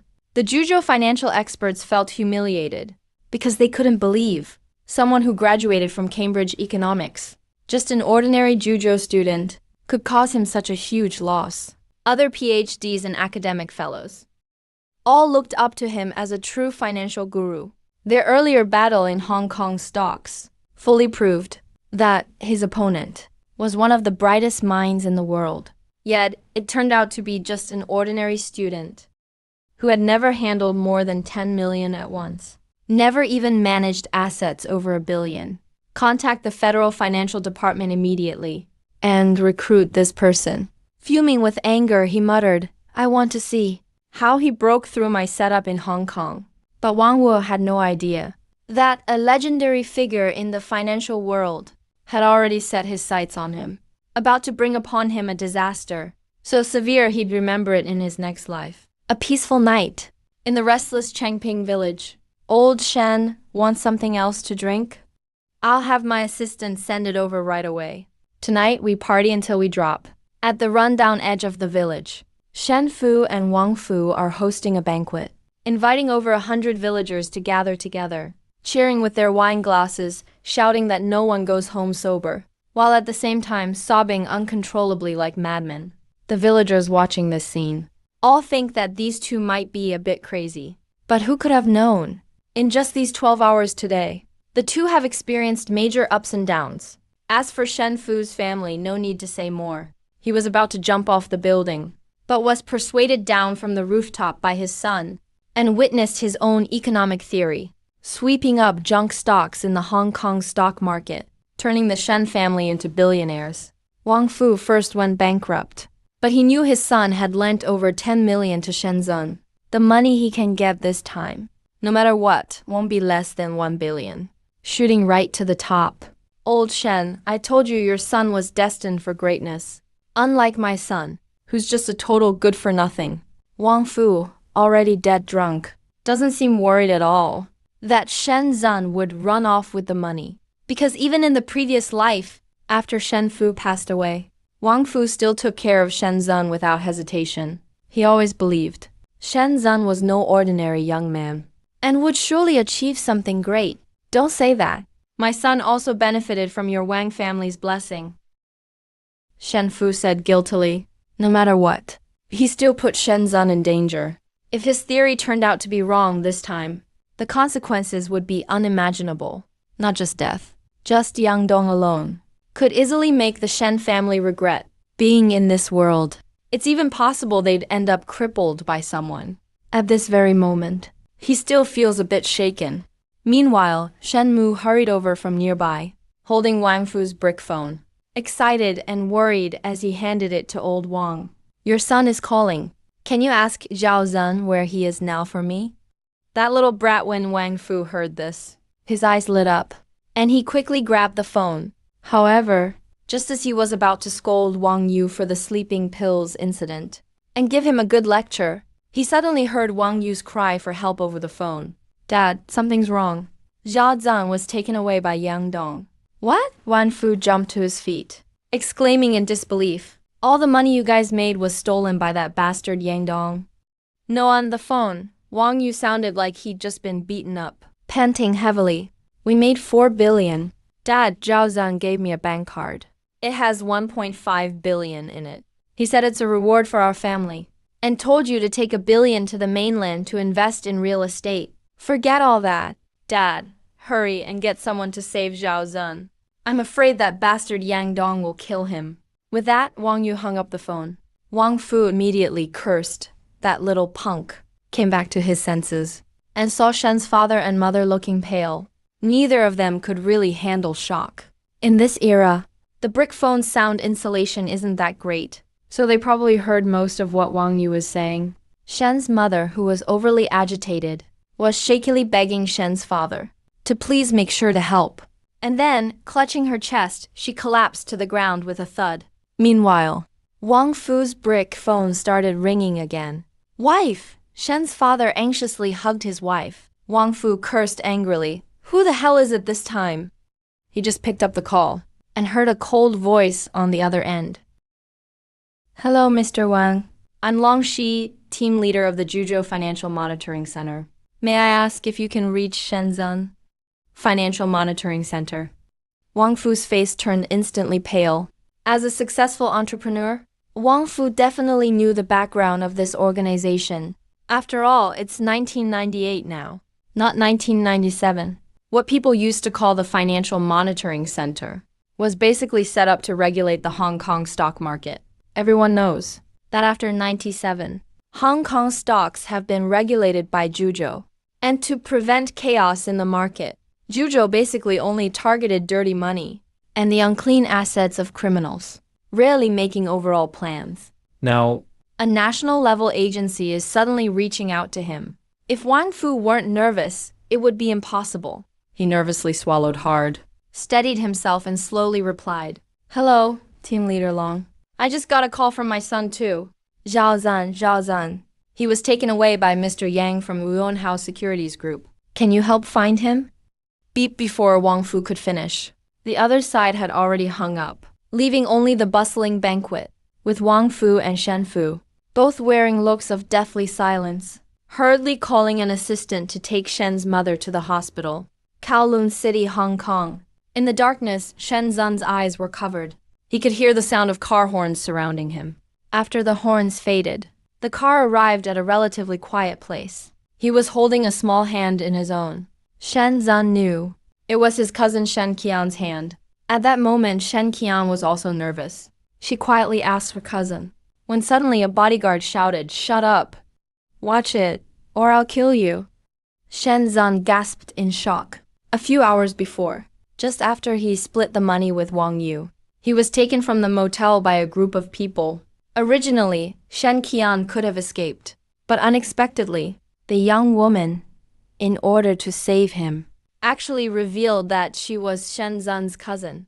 So the two were captured together, taken away not long ago. The vehicle starts up. By listening closely to the sounds, Shen Zun determines they must have come from Liwan district, where the inn is located, to the sparsely populated wealthy area of Kowloon. So it's obvious. The one who kidnapped him was Yang Dong. Sure enough, 10 minutes later, the car stopped in front of a luxurious villa. The bodyguards in the car dragged Shen Zun and Shen Qian out and shoved the two of them into a villa. When the bodyguard removed Shen Zun's blindfold, he realized he was now in a lavish and elegant living room. Sitting on the sofa, looking a bit excited, was Yang Dong, who kept rubbing his hands. And there was also a wealthy businessman in an expensive suit. The moment he saw this man, Shen Zun felt a chill in his heart. In his previous life, he often saw this guy on TV. He owned the largest villa compound in Harbor City. He was a pioneer in Harbor City's real estate market. His name was Huang Heitao. There were a few other people. I'm his subordinate, Board Director Huang, the richest man from Liwan District, and Board Director Hu from Wan Chai Wharf, who does overseas trade. Why are you all being so rough? Next to Yang Dong sat Professor Zhang Tong. He gazed at Shen Zun with a look of admiration. Then Yang Dong stepped up to Shen Zun. Come, have a seat, don't be scared. We absolutely won't hurt you. Shen Zun glanced at Shen Qian. He saw Shen Qian looking shocked after recognizing these three. A bit pale with fear, he and Shen Zun were both smart people. From the moment they saw those three, they realized the 2 billion in Yang Dong's account was definitely connected to these three bosses. To put it bluntly, these three bosses were Yang Dong's business partners. At this point, their kidnapping of Shen Zun was just to get a share of the money. Young man, you're very handsome. Really, your looks reflect your character. So talented and promising. When Shen Zun took Shen Qian's hand and sat down, the aging Huang Heitao immediately approached, trying to get close to Shen Zun. He even reached out and asked, "May I ask, is this lady my cousin?" Shen Zun immediately replied, "Please help us arrange accommodation." So that's how it is. Huang Heitao smiled politely, with everyone looking around. Yang Dong couldn't help but walk over to Shen Zun, squeezing in next to Shen Zun, and patting his shoulder. "Zun, you're really something. I knew the Wen family wouldn't recommend a loser to me. You're just like your father, both excellent traders. So, how much did you make this time?" Noticing the eager look on Yang Dong's face, Shen Zun instantly realized this guy was probing him. Since Huang Haitao could find him, there's no way they don't know how much he made. Most likely the moment 40 billion was transferred into his account, they had already locked in on his location. 10 billion, but 15 billion of that was paid back to a friend. Shen Zun answered honestly. At this moment, Director Huang from Liwan District cursed. The Wang family took all the benefits. Listen, kid, you're really not loyal. If I had known there was such an easy way to make money, you should have come to us earlier. It's not like we're short on cash. Giving you a couple dozen million would have been no big deal. Shen Zun gave an awkward laugh. He knew the people sitting in front of him were all well-dressed beasts with a human face, complaining about losses on the surface, but actually wishing to make a huge profit without spending a dime, getting rich to the max. Many of the junk stocks in Hong Kong were created just to satisfy their speculation. This time, after Soros took 24 billion from the Hong Kong market, they bear a lot of the responsibility. I won't say anymore. Yang Dong swallowed anxiously. Zun, you took 10 million from my personal account. We have our own rules. Let's not count the Wang family's money. Hand over the rest to us. After that, your work and personal life, even marriage. We'll take care of it all for you. Any requests, just let us know. Anything can be negotiated. Just as Yang Dong finished speaking, Shen Zun couldn't help but curse, thinking to himself, Yang Dong really is greedy as hell. A total of 40 billion. 15 billion went to Wang Yu. So there's 25 billion left. So these guys want to pocket all 25 billion themselves, right? Right in front of Huang Haitao. Shen Qian also realized something was off and leaned closer to Shen Zun. Shen Zun gave a casual smile, nodded, and took a bank card out of his pocket. Generously, he said, Mr. Yang, don't worry. I've been prepared for this. These 5 billion are rightfully yours. Without your funding, I could never have made so much money. As soon as Shen Zun finished speaking, Huang Haitao, who was present, Director Huang and Director Hu's faces instantly turned pale. Even Yang Gong looked embarrassed. Clearly, he didn't really care about getting more from Shen Zun. After all, he put in 2 billion himself and already made a fortune. The problem is, bang. Director Hu, who was always hot-tempered, slammed his palm on the table, pointed at Shen Zun and scolded, You punk. Are you giving this to a beggar or what? 5 billion, do you know how much we've lost because of you? Do you have any idea how much we lost? 5 billion wouldn't be enough for me to pick my teeth. Because of your moves, our assets have shrunk a ton. Do you even realize that? Shen Qian shrank closer to Shen Zun after being yelled at, nervously looking at her cousin next to her, but saw he only gave her a faint reassuring smile, as if he knew perfectly well what kind of people these were. Shen Qian had already heard stories. Let me put it this way. Even if Shen Qian's father was here, he still wouldn't qualify to sit at the same table with these big shots. The power these 3 people wield is enough to impact the entire Juzhou economy. Can Shen Zun really handle this? Worried, a warm and broad hand gently rested on Shen Qian's delicate hand. Shen Qian looked at the man next to her, wondering, is this really the cousin I once knew? His hand is so soft. Shen Zun secretly squeezed his cousin's little hand, enjoying the moment, and then said seriously, if it weren't for us, maybe the 3 of you would be bankrupt by now. Honestly, you guys should probably be thanking us. You punk, what nonsense are you spouting? Nonsense. He slammed his palm on the table. A wine glass toppled and shattered on the floor. The crisp and piercing sound echoed for a second, and the atmosphere in the room dropped to freezing. I have no reason to lie to you. Shen Zun shrugged. If you don't believe me, you can ask Professor Zhang Kang over there. You should trust what he says, right? As soon as he finished speaking, everyone in the room turned their eyes to Professor Zhang Kang. Boss Hu, please calm down. What this young man said is completely true. Professor Zhang Kang excitedly rubbed his hands. His eyes seemed to be full of stars. If it weren't for this young man's help, the whole Juzhou region might have suffered an even bigger disaster. Young man, if you don't mind my age, I'd like to take you as my student. As soon as he finished saying that, everyone was frozen in shock. Who is Professor Zhang Kang anyway? A titan in Juzhou's financial world, an authority in the eyes of so many. But today he wants to take a kid in his early 20s, who barely knows anything, as his master. How can that not be shocking? Ahem, Huang Haitao gave a couple of dry coughs. He looked a bit embarrassed. Professor Zhang Kang, we invited young Mr. Shen Jun here today to discuss official business. As for the apprenticeship, let's talk about that later. It seemed Professor Zhang Kang realized he'd lost his composure. He adjusted his expression and sat back down. But he kept his eyes on Shen Jun, not hiding the excitement in his gaze at all. Actually, the reason we invited you here this time wasn't to ask you for money. Huang Haitao squinted as he spoke. 2.5 billion is a lot, but to us, it's not that important. Mr. Wang, if you have something to say, just say it. Shen Sun spoke calmly and confidently. This old fox was calling me by my nickname just now, but is now calling me young man. You're straightforward too, young man, so I won't beat around the bush. Huang Haitao picked up the giant cell phone on the table and dialed his secretary. Bring the stuff over. After just a moment, a long-legged secretary in black stockings and red-soled heels, with a hot and sexy figure, entered the room. She was holding a stack of documents in her hands. The secretary bent down and placed the documents in front of the interrogation table. As she bent down, Shen Jun glanced over and took in every detail at a glance. Black lace trim. The secretary seemed to notice Shen Zun's gaze and flirted with a playful wink at him. Shen Zun was about to thank her when a sharp pain shot through his right hand. He saw Shen Qian next to him pouting, looking quite upset. Shen Zun could only pick up the documents in front of him to hide his embarrassment. Young man, what do you see? Huang Hatao squinted, looking at Shen Zun with a half smile. They're all worthless internet companies. Shen Zun frowned, seeming to guess something.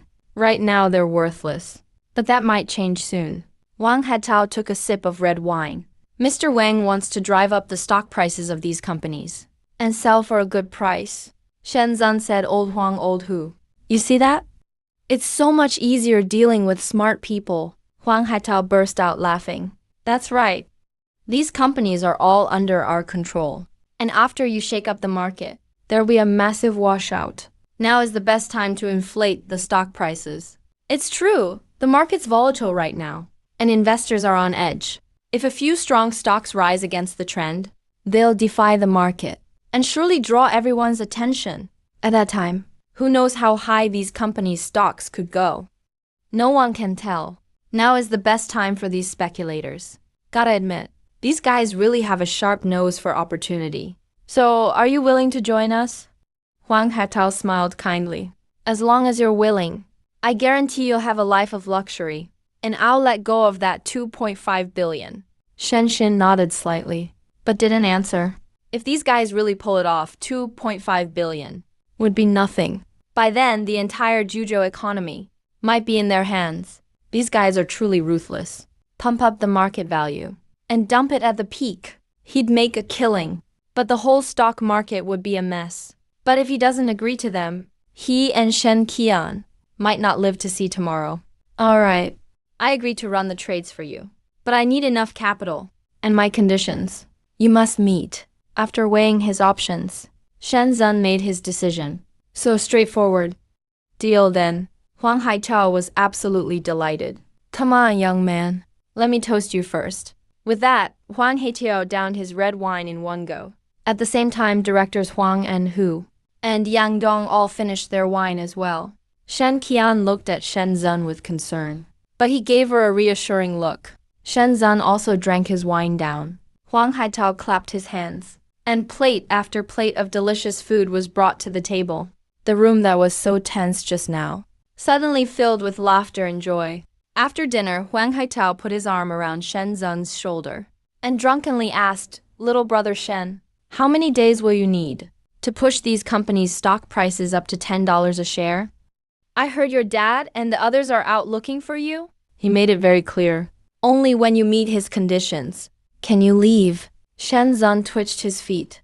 This old guy actually dared to threaten me. Just you wait, give me 3 days. Guaranteed not easy, but I'll do it. Shen Zun patted his chest and acted drunk as well. All right, truly a young hero. Huang Hatao was over the moon.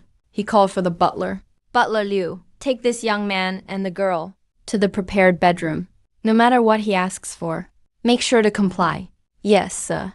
Butler Liu lowered his head and asked Shen Zun, Do you need someone to carry the young lady back to her room? Shen Qian couldn't hold her liquor and passed out drunk after just 2 glasses of wine. She directly collapsed on the table. Never mind, I'll do it. Shen Zun put his cousin's arms around his neck and carried her in front of him. He didn't expect her to be so light. He followed Butler Liu to the room and glanced around. The room was very spacious. The decor was lavish, and the furniture had everything you could need. There was even a bathroom inside. This was basically a luxury suite. After Butler Liu left the suite, Shen Zun placed Shen Qian on the spacious and soft bed. Because the red wine was stronger than expected, Shen Qian's usually fair neck was flushed bright red. Her clothes were also disheveled, and her perky curves made it hard for Shen Zun to look away. Shen Zun swallowed nervously. He wasn't exactly a saint either. Having such a stunning beauty drunk and passed out on the bed, there's no way he wouldn't feel tempted. But taking advantage of someone, that's just not something he could do, especially since she was his cousin, suppressing his jealousy and hormones. Shen Zun helped her take off her shoes and coat, covered her with the blanket, checked the time. It was 10 o'clock and the moon outside was full. He couldn't help but reflect on everything he'd done since being reborn. He wondered how his parents were doing. If they were worried and couldn't sleep, he sighed, and decided he should just go to bed early tonight. Tomorrow he still had to deal with those 3 old foxes. He took a shower. And suddenly remembered that neither he nor Shen Qian had clothes to change into. He wrapped a towel around Shen Qian, walked out of the bathroom, and prepared to call butler Liu. But as soon as he stepped out, 2 gazes crossed paths. In his shock, Shen Zun didn't even notice that the towel around him had fallen to the floor. Shen Qian quickly covered her eyes and screamed, but she was still peeking through her fingers. Only then did Shen Zun realize, and hurriedly picked up the towel to cover himself. You're awake? Shen Zun was inwardly freaking out. How could something this awkward happen? Yeah, I'm really thirsty, so I got up to look for some water. Are you still dizzy? Shen Zun sounded worried.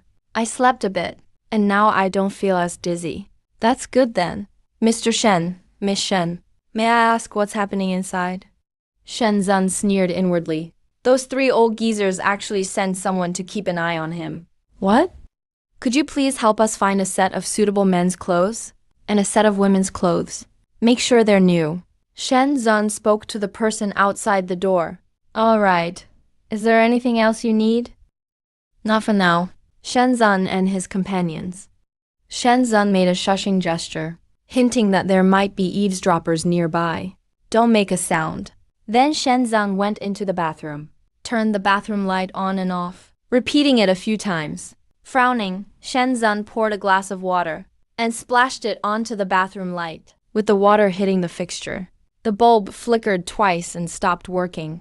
Shen Qian was about to ask, but he stopped her again. Shen Zun crouched down and reached under the sink. After just a moment, a black cube-shaped, micro-spy device flashing with red light appeared in his hand. Shen Qian was left dumbfounded. Then Shen Zun went behind the bedroom TV, drawer of the lamp, under the chair, and found a total of 4 bugging devices. These old men, ruthless as ever, were definitely watching his every move. He turned off each device one by one, and only then did Shen Qian speak, still shaken. Shen Zun, how did you know those places had listening devices? Now, Shen Qian really admired Shen Zun. From his daring extravagance for fortunes, to his composure facing the 3 bosses, every trait made him incredibly fascinating. Now, acting like a detective, uncovering all those spying devices, made Shen Qian even more mystified by her cousin. Learned it from TV? Didn't expect it to be real. Shen Zun made up an excuse. He couldn't very well tell her that his last life saw him grab a huge share of the US stock market and got him monitored by the FBI in real time. Shen Zun, I feel like I can't see through you anymore. Sister Qian, relax. I'm still me. Some things happened, and I had no choice but to change. I'm a bit worried about you. Shen Qian shook her head. None of these people are good news. I'm afraid you'll end up ruined by them. Shen Zun's heart paused, and he was a little dazed. How long had it been since someone cared about him? In his previous life, even though he reached the pinnacle, he had no one around who cared for him. A lot of people were nice to him, just because they eyed his money. But this time, his parents were alive, his brother was with him, his cousin cared about him this much, which left him feeling almost lost. I know, but don't worry. Right now, they're not bold enough to do anything to me. Shen Zun said, I just feel a little guilty toward you. It's my own affair. I shouldn't have dragged you, a girl, into it. So what? You're my little brother. If someone bullies you, how could I just stand by? Remember when you were chased by a dog as a kid? I grabbed a rock and scared that dog away, right? Shen Qian shook her tiny fist, angrily declaring, it's the same now. Anyone who messes with you, I'll fight them. Shen Zun couldn't help but laugh. He didn't expect her to remember things from so long ago. This girl, Shen Zun, reached out and patted her beautiful hair. A man's problems should be solved by men themselves. I'll do my best to get you out safely. I'm your older cousin, you know? Shen Qian was a little dissatisfied. Be good and listen. Shen Zun domineeringly patted her head. Still, you're a woman. Men should protect women. It's only right. For some reason, Shen Qian didn't talk back, nor did she show any displeasure. She let his palm caress her head, quiet as a kitten. An ambiguous atmosphere instantly filled the room. Mr. Shen, the clothes you requested are ready. I've left them outside your door. Butler Liu's voice broke the intimacy between the two. Shen Qian shyly looked away, her hair falling down, hiding her slightly flushed cheeks. Butler Liu prepared 3 sets of clean new clothes for them. The tags were still attached. Shen Zun smacked his lips. Wow, these clothes are all high-end. Just the jacket alone costs over 1,000 each. But there's no way he'd let this little favor make him give up his plan against the 3 bosses. Shen Qian had no concept of clothing brands, so she just checked if the fit was right. I'll go shower first. Since Shen Zun sold her, Shen Qian hadn't bathed once. For someone who loves cleanliness, it was unbearable. But with just the 2 of them sharing a bathroom, and the bathroom right beside the bed, with see-through glass walls, it was hard not to overthink. Shen Qian finished showering and changed into the new clothes Butler Liu had prepared. It was a light green pleated dress. Shen Qian, already with an innocent look, looked even sweeter and fresher after she put it on. For a moment, Shen Zun was actually stunned. Why didn't I notice before that Shen Qian is this beautiful? Is the outfit a bit inappropriate? Shen Qian looked a bit shy. Do I look a little childish? I think it suits you really well. It looks great, Shen Zun said sincerely. At least you know what's good for you. Shen Qian let out a soft snort, but she couldn't hide the smile on her face. Shen Qian sat beside Shen Zun, her fingers twirling her half-dry hair. Do you think there's really a way for us to get out of here? Of course we can, Shen Zun said with absolute confidence. Even if I can't leave, I'll find a way to get you out. Hearing this, Shen Qian became anxious. That won't do. If you can't leave, then I'll stay here with you. Realizing her words sounded odd, she quickly added, I'm your older sister. If I left you here alone, how could I explain that to your parents? Shen Zun couldn't help but laugh silently. A wave of warmth flowed through his heart. I have a plan, but it's risky. Qianji, I might need your help. Don't even say help or not help. Right now, we're all in the same boat. Your problem is my problem. Shen Zun was silent for a moment, then said seriously, at the very least, we need to find a way to contact the outside world. How do we do that? I've been paying attention. This villa should be registered under someone's name, a property, and none of the places we've stayed in here have cameras. Which means one thing. That shows this villa used to be lived in. Shen Qian nodded and said. Shen Zun was a bit surprised. He didn't expect Shen Qian to be this smart. She figured it out right away. Exactly. Since someone used to live here, then there's a good chance a pager is still around. Or maybe a computer. You want to find those things, and then call the police? Shen Qian covered her mouth and whispered. But we don't even know where this place is. Besides, the inspector could have been bribed. Right? Shen Zun guessed what Shen Qian was thinking. Relax, I'm not that stupid. So you're calling me stupid? Shen Qian pouted. No, absolutely not. Shen Zun let out 2 awkward laughs. There's no way we're actually calling the police, but I have other uses for those things. But didn't you say they're watching us all the time? That means people are probably guarding us outside too, right? Most likely, there are no more than 5 people watching us. Shen Shen held up 3 fingers. How do you figure? Shen Qian asked. 3 reasons. If you look around, this house is surrounded by woods. That means this is definitely the outskirts. If they put the villa way out here, then they definitely don't want to be disturbed. What's more, the 2 of us are no threat at all, so there's no need for many guards. Shen Qian nodded unconsciously. Second, since they captured us and brought us here right away, then it's possible this very villa is where they conduct illegal business. Third, if it's really as I suspect, then the fewer people who know about this place, the better. Makes sense. Shen Qian asked. What about the last point? take a look at this. Shen Zun from who knows where pulled out a wrinkled little note and handed it to Shen Qian. 3 a.m. Try to sneak into the study.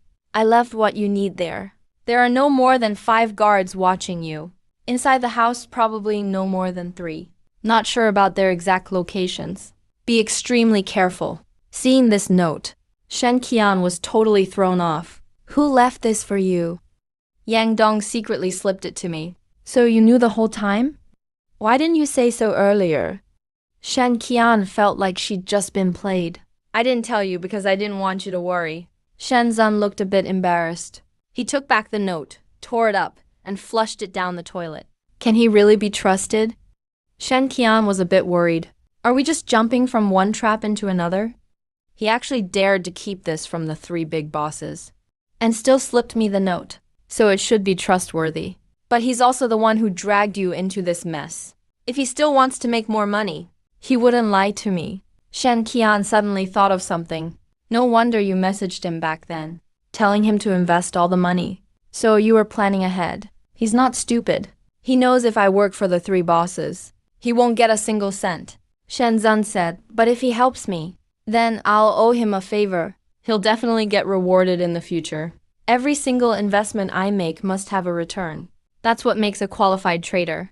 Should possess. Shen Qian was stunned. She didn't expect this cousin of hers to actually be this shrewd. He looks like he's in his 20s, but is as calculating as those old foxes. The things he says, and the things he does, do not seem like something someone just over 20 could do. But even if Mr. Yang really is helping us, what about the guards?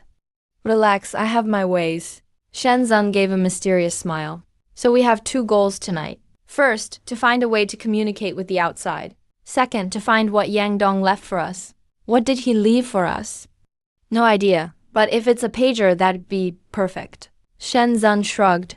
It's getting late. Let's rest for now. I'll wake you up later. Shenzhen stood up, but was grabbed by Shen Qian. Where are you going? Shenzhen was surprised. He replied, I'm going to sleep on the sofa. The bed is fine. It's a big bed. But what? We used to sleep together all the time as kids. Did you forget? Shen Qian wouldn't take no for an answer, and forcefully pulled Shenzhen back onto the bed, showing a rare domineering side. You're sleeping here tonight. The sofa will get you cold. Geez, you're a grown man, and even more fussy than a girl. Shen Qian, as if annoyed, pulled the blanket over her head and buried herself under the covers, leaving just one last warning, sleep or don't. Shenzhen was left totally baffled. Since she put it that way, it wouldn't make sense for Shenzhen to keep arguing. Take off your clothes. Shenzhen carefully slipped under the covers, lying on the soft big bed. It seemed like all the exhaustion from this period was completely washed away without realizing it. Shenzhen actually fell asleep right away. What he didn't know was Shen Qian was less than half a meter away from him. Her face was flushed and her heart was racing. She wasn't sleepy at all anymore. Ever since Shenzhen went to bed, after quite a while, there still wasn't any sound at all. Shen Qian was a little curious. She was just about to say something, but then heard snoring right next to her. Shen Qian's face turned bright red. She really wanted to punch this guy. Idiot, idiot. Big dummy, Shenzhen. Wake up in your dreams. Shenzhen vaguely heard a sweet voice, calling out his name. Rubbing his drowsy eyes, Shenzhen looked like he still hadn't slept enough. What time is it now? Shenzhen felt like he had just closed his eyes and was already being woken up. He didn't feel like he slept at all. The room was pitch dark, and the forest outside was surprisingly quiet. This was the hour when everything should be resting. 10 minutes to 3, Shen Qian said with a hint of helplessness. We should still have enough time, right? Shenzhen suddenly slapped the back of his head. That's when he realized he almost messed things up. Sorry, Qian, I nearly overslept. You've been too tired lately, haven't you? Shen Qian shook her head. After all this is over, you really need to get some proper rest. Can't really blame him for being lazy. After going through so much, Shenzhen had been on edge the whole time. Finally getting a few hours of rest really wasn't enough to fully recover. Let's hurry and find what we need, then get a good night's sleep. After getting ready a bit, the two stood at the doorway looking at each other. Ready to go? Shenzhen nodded confidently. Let's go, just follow me. If the three bosses find us, just run straight away. I'll hold them off. Shen Qian was just about to argue, but Shenzhen seemed to know what she was going to say, cutting her off. This isn't the time to argue. Helpless, Shen Qian nodded. All right, let's move. Yeah, Shenzhen quietly opened the door, leaving a small crack. Everything was dark down the hall. It was quiet, no footsteps at all. Shenzhen finally relaxed a bit, bravely opened the door fully, and left the room. Thankfully, there was no one guarding the room door. I guess the three bosses didn't want to make us too suspicious. They were on the second floor. According to Shenzhen's earlier observations, the study was right next to the dining room, so it was on the first floor. This villa had to be at least 500 square meters. It was huge, not your average size, so they had to be extremely careful. If their plan failed, the three bosses might just turn hostile, or even do something worse. Waiting around to die wasn't Shenzhen's style. As long as there's a chance, he had to take it. Slow down, the lights are on ahead. Seems like someone's there, Shenzhen whispered. Around the corner was the staircase. If they wanted to get downstairs, they had to pass through here. Looking carefully, a man in black, tall, muscular, and standing guard on the stairs. Another guy was smoking by the window. What do we do? I don't think we can beat him. Who said we're going to fight him? Shenzhen said, Kian, this is your time to shine. What do you want me to do? I just threw something and clogged up the toilet. Ask him to help unclog it. Buy me some time. I promise I'll be back before it's finished. Isn't that too risky? Trust me, Shen Qian nodded. May as well go all out. Shen Qian strutted right out. Sure enough, the big guy heard her and immediately paid attention. Hey, mister, can I trouble you with something? Shen Qian said coyly. Our bathroom seems to be clogged. Could you please take a look for us? It's late at night, and we really don't know what to do. Okay, pretty lady. I'll go get some tools. Hiding on the side, Shenzhen found it funny. Looks tough to deal with. But this guy really is a total hunk. Sure enough, the big guy totally believed Shen Qian. He hurried over to look for tools. Try your best to stall him. Buy me some extra time. While the big guy was busy grabbing tools, Shenzhen quietly snuck downstairs. Once downstairs, it was the living room. All brightly lit. He saw a guy just like the last one, wearing the same outfit, sitting on the sofa, head down, apparently looking at something. Listening closely, he could even hear the guy muttering to himself. That guard had his back to Shenzhen. Shenzhen knew he couldn't pause, so he bravely kept going down. When he reached the last step, Shenzhen finally heard what the man was mumbling. Prime Minister, if you die, how will Shu survive? Prime Minister, don't die. This man was actually quietly crying, holding a novel in his hands. Wow, this guy was so into reading Romance of the Three Kingdoms, he was tearing up. But this did make it easier for Shenzhen to continue. Using his memory, Shenzhen felt his way through the dark, and actually managed to reach the study door without being stopped. Shenzhen almost couldn't believe his luck was this good. Carefully slipped into the study. It was pitch black inside. He didn't dare turn on the lights. Such a huge study, how could he find it? What Yang Dong left for him, just as Shenzhen was thinking. A strange voice suddenly came from behind. He immediately broke out in goosebumps and cold sweat. Are you looking for this? Damn, worst case scenario. He was caught red-handed. Shenzhen clenched his fists. His mind spun quickly, trying to figure out what to do. You must be Shenzhen. The unfamiliar voice sounded again from behind. This is what Yang Dong left for you. When Shenzhen didn't answer, the person behind continued. I noticed him going into the study after dinner, acting all sneaky. He only came out after more than 10 minutes. I figured he definitely did something in there. Sure enough, I found what he left for you. So I've just been waiting here for you. What do you want? Shenzhen turned around, but the room was just too dark. He couldn't see the person's face at all. I haven't told anyone about this. He said I can sell it to you. I really need money. Shenzhen was stunned. He asked, still doubtful. How much do you want? How much can you offer? The man shot back. It's a beeper. And there's a document. I haven't touched any of the stuff. Shenzhen still felt something was off. Just name your price, as long as you hand it over to me. And keep my identity a secret. I'll give you that amount. By the faint moonlight, Shenzhen could finally see the man clearly. He held up 5 fingers, gesturing 500 million. Shenzhen gasped in shock. This guy? Could it be he overheard my conversation with the 3 bosses? That's why he's blackmailing me? That's way too greedy. Isn't he worried he'll pull a muscle aiming too high? Seeing Shenzhen stay silent, the man seemed to lose patience. He put down 2 fingers. His tone sounded a bit tense. If 5,000 is too much, Is 3,000 okay? Say that again? Shen Zun wondered if he'd misheard the amount. Forget 3, how about 1,000? Shen Zun was at a loss for words with this guy. Though 10 grand was still a lot of money in this era, but to the current Shen Zun, it was basically pocket change. Even 8,000 works. Fine, 10,000 it is. Shen Zun didn't want to waste any more time. But I can't give it to you right now. My account is being monitored by them. When can you pay me? I really need the money now. Shen Zun sensed the man's attitude soften. How about this? Give me the pager first. Give me your account number. And I'll have my buddy transfer it to you tomorrow, okay? No idea what's going on with Shen Qian. How is she doing? No time to waste. Gotta hurry back. How can I trust you? By 10 a.m. tomorrow. If you haven't got your money, you can just tell your boss everything about me. What your boss will do. You should know better than me. 10 is a bit too late. The man was silent for a long time. He seemed to be torn. Shen Zun really didn't have time for him to hesitate. He pressed. Look, I promise I won't trick you. You're making this really hard for me. The man was still hesitating. What's so hard about it? You dragged it out so long. You have to add more money. Why does that sound so familiar?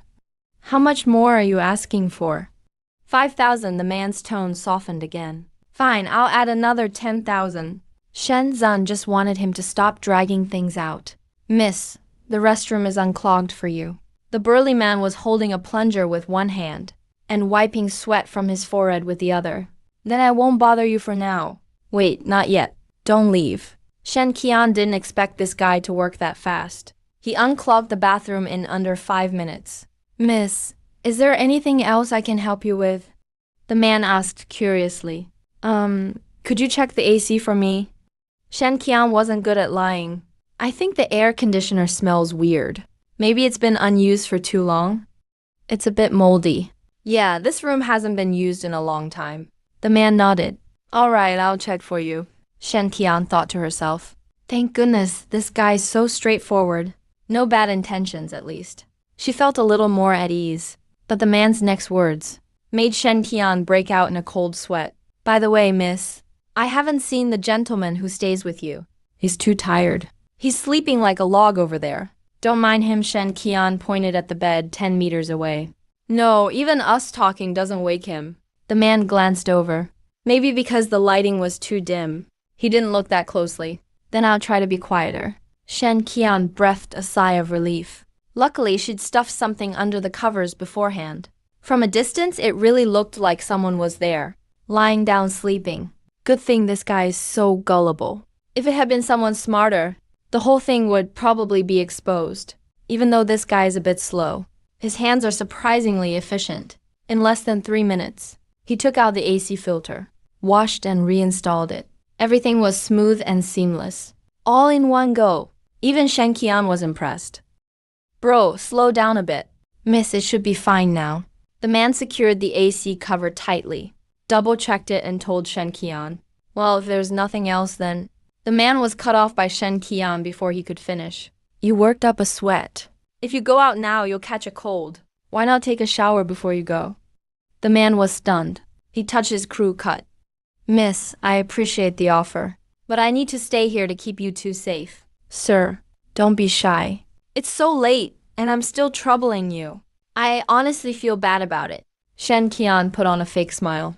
Why not just relax and take a hot shower? Really, it's not necessary.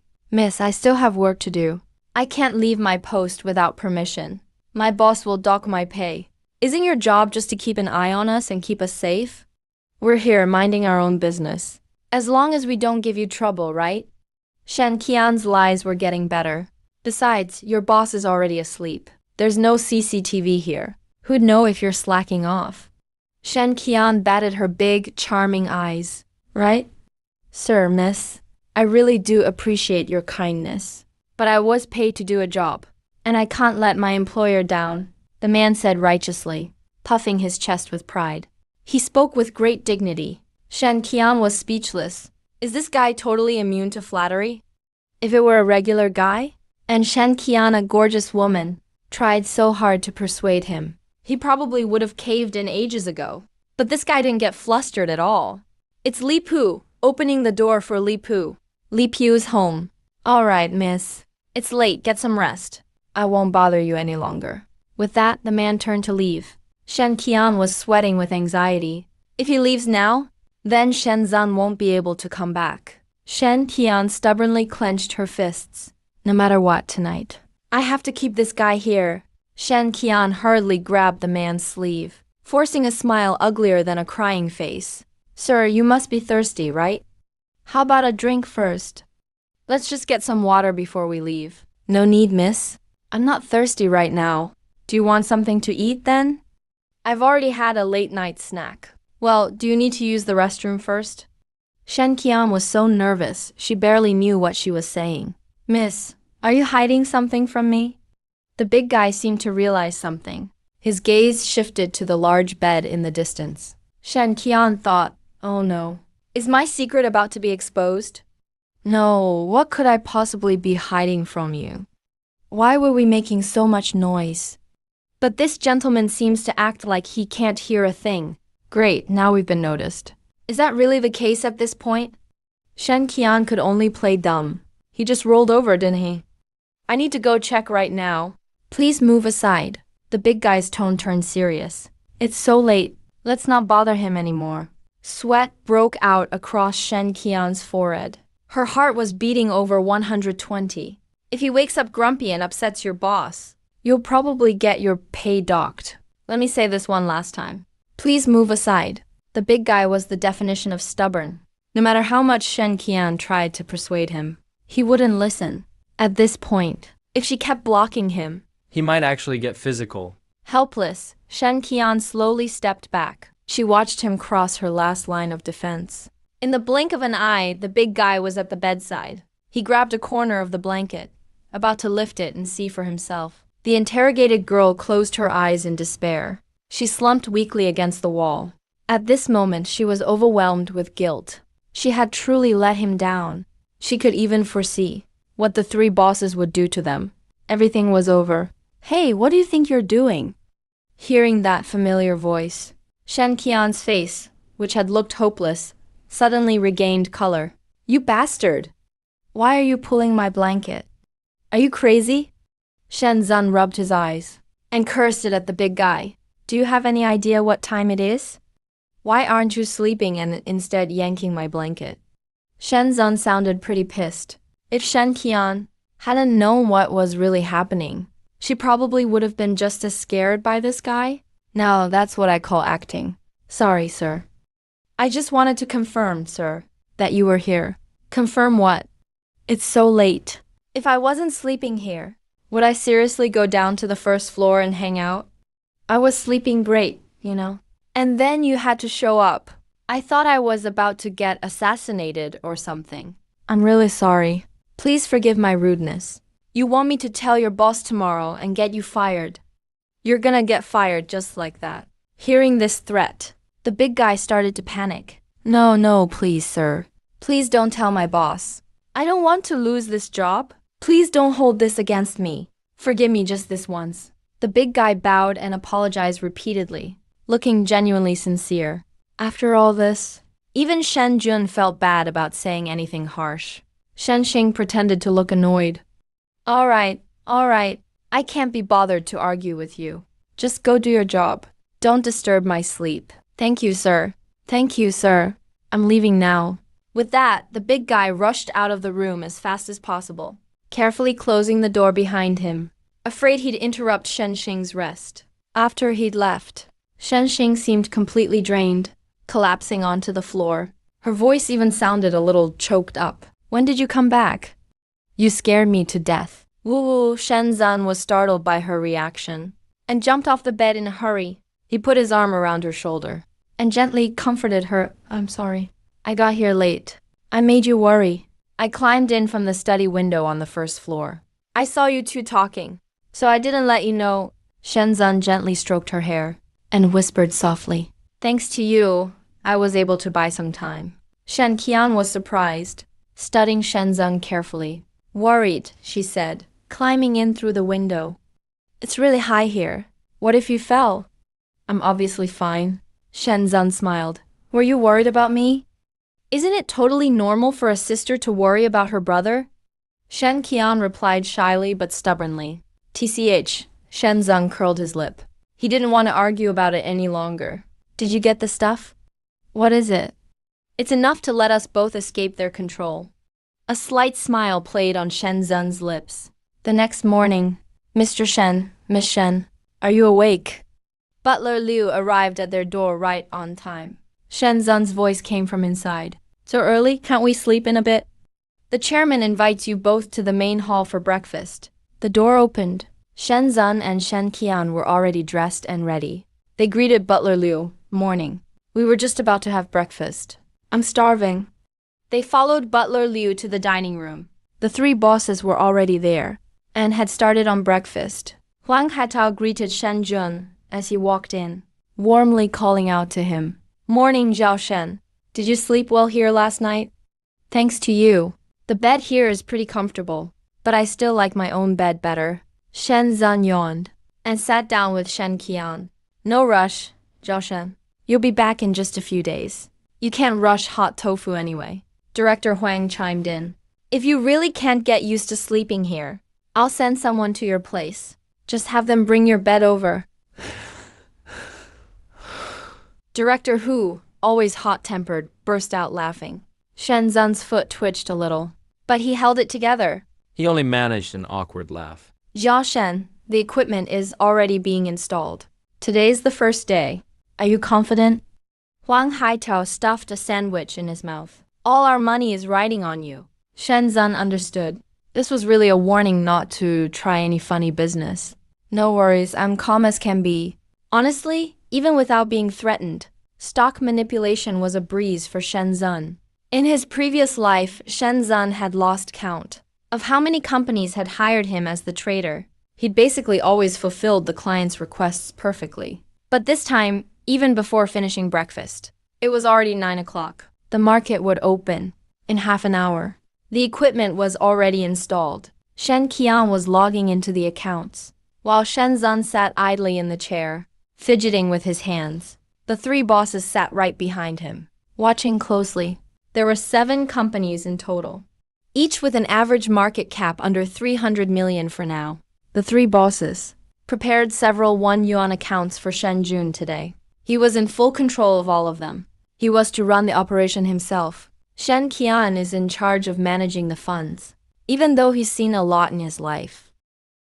Seeing so much money, he still couldn't help but feel a bit nervous. But to Shen Zeng, 100 million is nothing at all. If you really add up all the funds he's handled, it's probably an astronomical figure. When the time hit 9:30, the stock market opened right on time. The laziness in Shen Zeng's eyes suddenly disappeared and became bright. Buy 30 million worth of stock in Company B, divided over 3 batches. Buy 10 million worth of stock in Company D, divided over 5 times. Did anyone notice one of our stocks? Take it slow, don't rush. Damn, this kid's really something. Ji Yudong stared at the ever-climbing stock prices. His eyes almost popped out. He's not just good. He's a downright monster. Director Wang squinted and said, one person operating 7 stocks at the same time, and still managing everything in perfect order. If that's not a monster, what is? Old Wang, if he really meets our requirements in 3 days, should we really let him go? Should we really let him leave? Director Wu asked. If he's willing to keep working for us, letting him go wouldn't be out of the question. Huang Haitao kept his eyes fixed on the big screen ahead. What if he's not willing? Hey, he doesn't have a choice, Huang Haitao said expressionlessly. If it's someone we want in Juzhou, would anyone else even dare to want him? Yeah, why didn't I think of that? That's why you're the man? Old Wang, but after all, we did kidnap him. He must hold a grudge against us. We need to find a way to make him stay. Director Huang lit up a cigar for himself. That's not hard to solve. 100 million. You in or not? Not in? 200 million. 300 million, Director Hu said casually. I'll bury him in money. You really think a guy with that ability would be short on money? Director Huang rolled his eyes. So what do you suggest? Huang Haitao still stared expressionlessly at the big screen. If we can't use him, then we have to get rid of him. On a certain stock forum, a group of investors We're passionately discussing today's market trends. User, brothers, the market really sucks. It's all green again today. I can't hold on much longer. User B, damn it. I've already lost 40% the past 2 days. If this keeps up, I'll be working for nothing this whole year.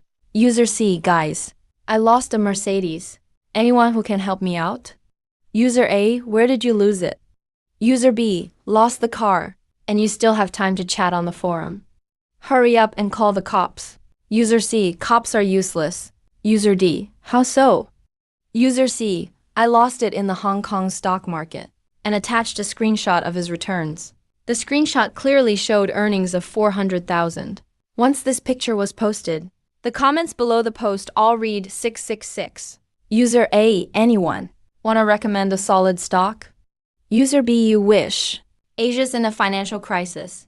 Where are you going to find a reliable stock? User D, guys, I think I found a pretty good stock. It didn't go down with the market. User C, internet companies. That's probably a trap.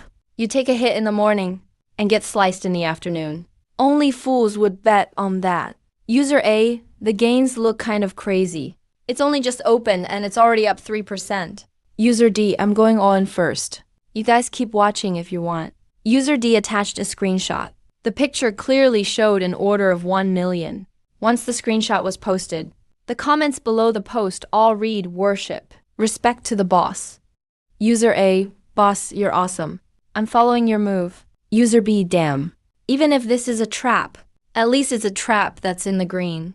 I'm adding more to my position too. In no time, the whole forum was talking about this stock. Some people thought this company was riding the wave. Others felt the rally was just a mirage.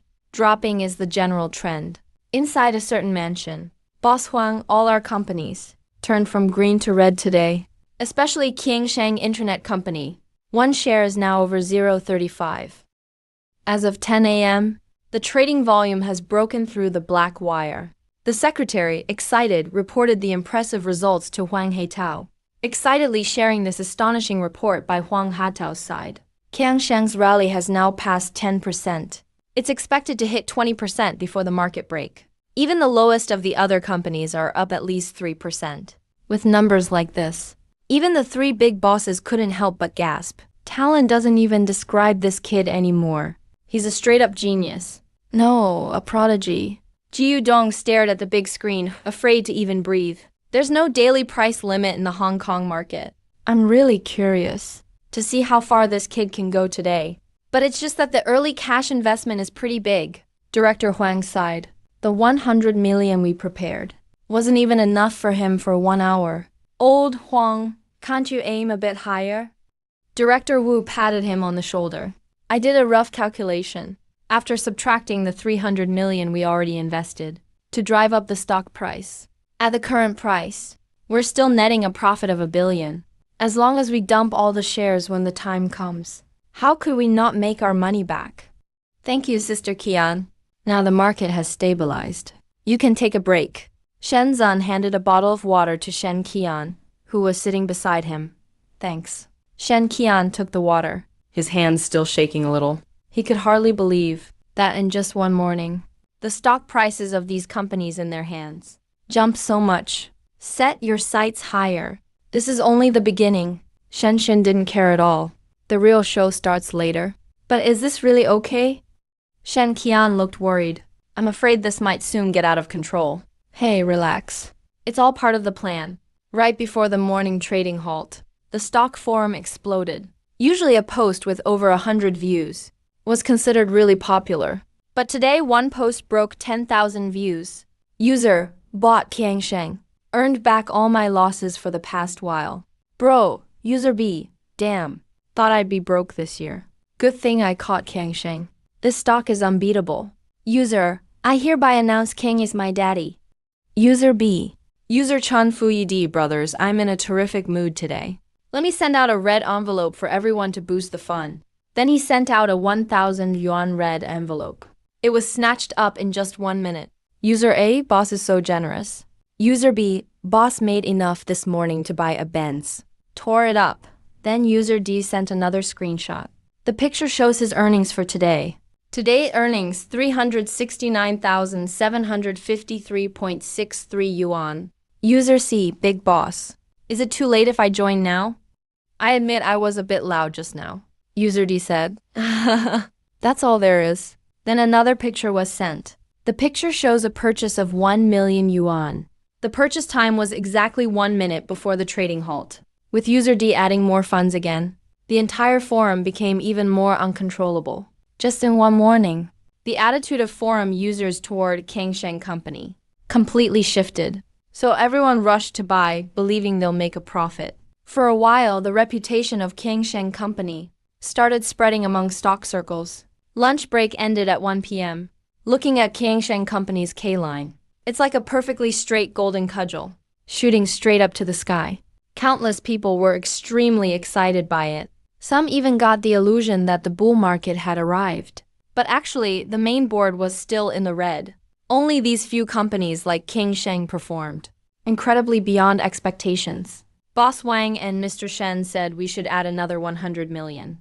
The secretary came up to Huang Heitao, her voice a little shaky. Just add it. You don't need to tell me about such small things. Huang Heitao squinted as he watched the stocks ahead. Old Huang, we've already added 500 million.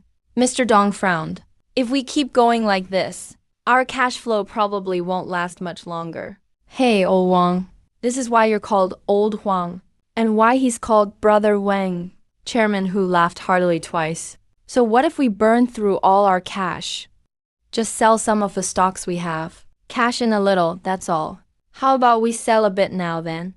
Old Huang, are you out of your mind? The momentum is great right now. If you sell now, that basically means you're admitting a loss. Chairman Hu said with obvious contempt. Look at how timid you are. We've only spent a few 100 million. And you're already scared like this. I'm just worried the price will drop. Worried about what? Worried? Chairman Hu was totally dismissive. If the stock price really drops, I'll eat this monitor right here. Stock Investors Forum. Today's traffic is several times the usual amount. One particular post's view count has even exceeded 30,000. That's a scene you could hardly imagine on a normal day. The main reason is many investors are all following a user called Common Prosperity's recommendations. He's recommended several stocks on the forum, and each one he bought at least 1 million. Such dashing trades from a retail investor are extremely rare these days. What's even rarer, under current market conditions, is that every single stock he picks has all turned out in the green without exception. Even those that were in the red before he bought turned green after he cut his position. People like this are usually called gambling wizards. Even more impressive, he's posted almost all his trades publicly in the forum. In other words, as long as you follow his trades, you'll never lose. And so, Common Prosperity has been called a living Buddha by forum users, won the admiration and support of countless investors. Unfortunately, there are no trending searches in this era, or Common Prosperity would definitely be today's hottest topic. User Brother Prosperity, you're a true legend. Watching your operations today has left me speechless. User 1, no idea where Brother Prosperity came from. But as for the stock market, I'd really love to ask you some questions. Would you honor me with a dinner sometime? That post was followed by a picture. Still a selfie of a beautiful woman. One that's quite seductive. User B, damn. Such a shameless temptress. Is our Brother Prosperity really that shallow? User B immediately posted a selfie too, with the message, Brother Prosperity, is a guy okay? The comment below was full of mockery for User B, but everyone started posting their own selfies. There are men and women alike. Even an elderly man with a head full of white hair. User C, brothers. I want to build a monument for Brother Prosperity. What inscription do you think would be good? This whole thing was causing a huge stir among investors. But the actual owners of the company had zero interest in the retail crowd's little games. Not the slightest bit interested. Time passed quickly. Trading hours ended. Today in Hong Kong stocks, there were really only two types of people. Those who bought Kangsheng Company shares, and those who didn't buy Kangsheng Company shares. For investors holding Kangsheng shares, you can sum it up in 2 words. Boss Huang today, our subsidiaries, basically achieved 3 straight jumps in market cap, the most outstanding one being Kangsheng Company. Its value has doubled. Now a single share is worth 0.8 yuan. Today, Mr. Shen spent 800 million raising the price. Right now, the stocks our group owns in these companies are worth about 4 billion yuan, whereas before today, the total value of these companies' stocks was no more than 500 million. So, our group's net profit for today is around 2.7 billion yuan. The CFO's hands trembled as he held today's financial report. You have to realize, because of the Black Swan event 2 days ago, under the names of the Big Three, the group's loss was around 5 billion yuan. But today, after just 1 day, we've made back more than half, and that's in a depressed market. You want to know what a wild roller coaster looks like? This is what from low to high really means. Brother Shen, you really are a genius of our time. Wang Heitao jogged over with a smile toward Shen Jun. Today was really hard work. Yeah, kind of tiring. Tonight, get a couple of skilled massage therapists for me and my sister. Okay, Shen Zun rubbed his somewhat sore eyes, stood up and stretched out. Brother Shen, just let me know if you need anything. Well, what if I want to go home? Is that possible too? Shen Zun raised his eyelids. Brother Shen wants to go home. Of course that's fine. Huang Hadao gave a forced smile and said, but there's still 2 days before the date we agreed on. 2 days later, I'll definitely let you go home. Shen Zun sneered coldly in his heart. Son of a bitch. Just dodging the real issue again. Enough, just tell them to get dinner ready.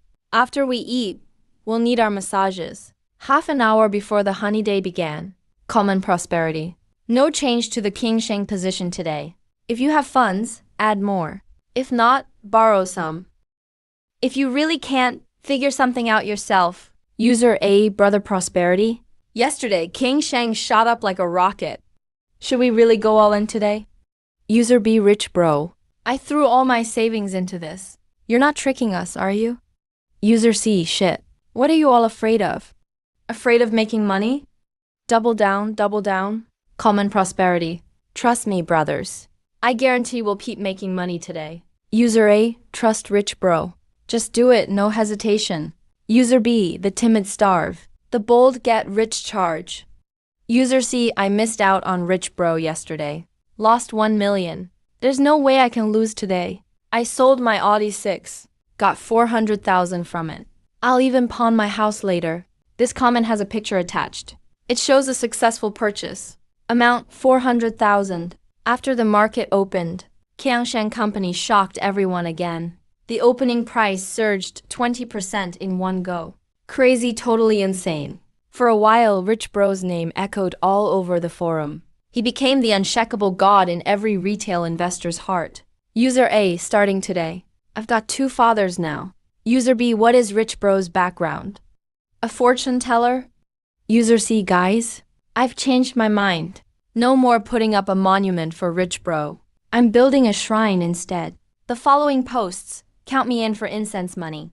User A, I already threw away the God of Wealth statue in my house. Got a new God of Wealth now. What do you all think? There's a photo attached to the door. In the photo, the shrine's original deity was replaced with the common prosperity avatar. Up to now, 9 out of 10 posts on the forum are discussing common prosperity. Who is this person really? Some say he's an insider with secret info. Others say he just got lucky.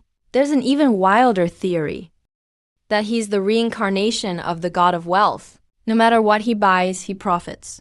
Even though no one knows who he really is. Nobody doubts his stock moves. Every step he takes is flawless. Sometimes, he can even dodge minor drops. With the market closed, the second day's trading also ended. 15 billion was spent today to push up the stock price. The CFO looked at the report. His mind already kinda hazy. He could hardly believe. He prepared this report himself. But just Kiangsheng Company's market cap alone has already hit 6 billion. Just give me the net profit. Huang Hatao interrupted the CFO. Today's net profit is 6.2 billion. The third day, the last day of Shen Zun's agreement with the 3 bosses. Boss Huang, today is the final day, right?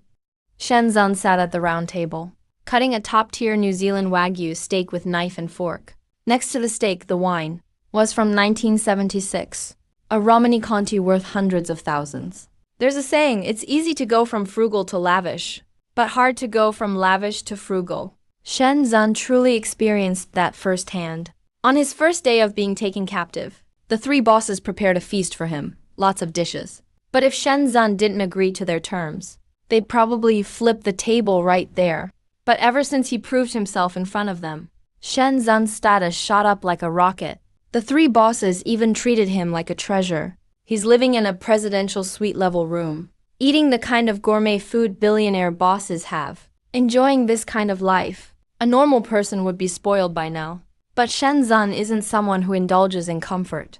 His agreement with the three bosses was to average the stock prices of these companies, raising each share to 10 yuan. But as of yesterday afternoon, just Kangsheng Group's stock alone had already soared to an incredible 20 yuan per share. Bear in mind, before Shen Zun started trading for Kangsheng, the stock was only at a pitiful 0.2 yuan per share. After Shen Zun's trades, Kangsheng's market cap shot up 100 times. Yes, it was also thanks to the bosses constantly investing. But they all knew deep down, a regular trader invests $1 million, and a 5% return is already pretty good. A professional trader usually gets about a 20% return. So what's Shen Zun's return rate? A staggering 500%. Honestly, Shen Zun had already fulfilled his deal with the bosses. They all knew it, but none of them brought it up. The bosses' intentions were obvious. Even if today passes, they won't let you go. After all, who'd let go of a golden goose? Much less these greedy capitalists. Especially greedy capitalists. When it's all done, please keep your promise, and let my sister and me go home.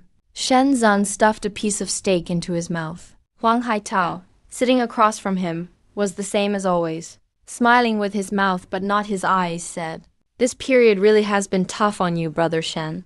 After we succeed today, I have to throw a banquet to thank you." Boss Huang, that's not necessary. We haven't contacted our family in a long time. I'm afraid they're worried. What are you talking about? Nobody's allowed to leave, okay? If you go, you're disrespecting me, Wang. Huang Haitao still looked friendly as ever. But the more Shen Zun looked at him, the more he wanted to punch this fat pig. Really, that's not necessary. It's been so long since we've contacted our family. They must be really anxious. Shen Zun put on a pleading look. Hey, Brother Shen. Rest assured, really. Your father and mother. How could I neglect them? They're doing great right now. If you don't believe me, look at this. Huang Haitao somehow pulled out a remote, pressed a button on the big TV by the round table. Suddenly, there was a picture.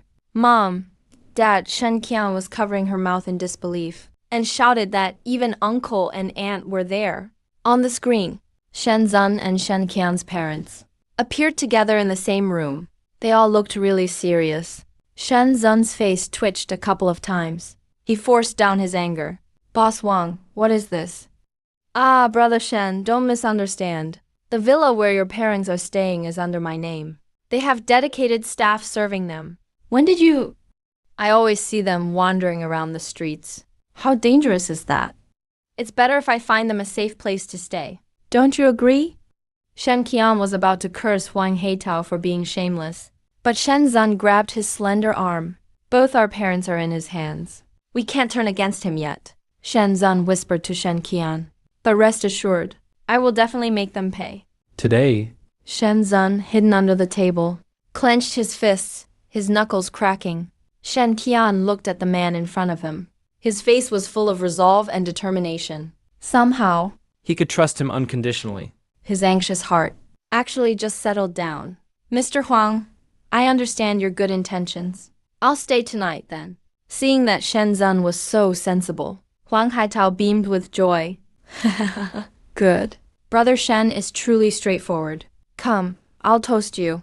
Shen Zun expressionlessly raised his glass and drained the glass, which was still half full of red wine, having eaten and drunk his fill. Boss Huang, I'm off to take care of some business. Shen Zun put down his glass and quickly left the table with Shen Qian. Brother Huang, you really leave no stone unturned.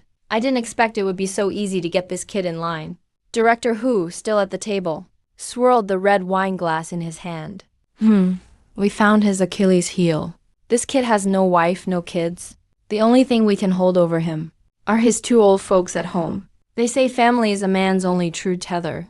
That statement is indeed absolutely true. As long as his parents are in our hands, this golden goose will keep laying for us. Golden eggs, Huang Heitao chuckled disdainfully. Genius. Even if you're a prodigy, so what?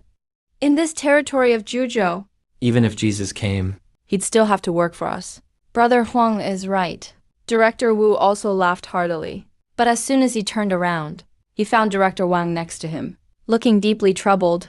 Huang, what's wrong? Did your wife run off with someone? Get lost. Your wife ran off with someone. Director Huang gave him a glare. I'm just wondering, if things are going a little too smoothly for us, isn't smooth good? Director Hu said, not understanding. So you mean it wouldn't be strange unless we were losing money? I just feel like something's not right, but I can't pinpoint what it is. Director Huang said with concern. I've been having the same dream for the past 2 days. What dream? Director Hu asked, puzzled. I dreamt that the three of us were squatting in a rat hole. Damn it. Are you nuts? Director Hu punched him in the chest. Do you want me to book you a doctor's appointment? You're the one who's sick. Is it wrong for me to worry? Who's as thick-headed as you? Who are you calling thick-headed? Enough! Seeing the atmosphere between the two starting to get strange, Huang Haitao frowned and cursed. Are you two still 5-year-olds? Shouting and yelling here, what kind of behavior is that? After Huang Haitao cursed at them, Director Hu and Director Huang quickly stood up, bowed, and admitted their mistake. Sorry, Brother Wang. Old Hu, when will you ever change your temper? Change. I'll definitely change it. Director Hu, shedding his usual irritable demeanor, now looked like a child who had made a mistake and was being punished by his parents. And you, my old Huang. Huang Haitao shook his head and said with bitter regret, stop being like that. Can you stop being so suspicious all the time? And squatting in a rat hole together? Do you know why the Juzhou Police Department can afford to keep a bunch of lazy good-for-nothings and still pay their salaries?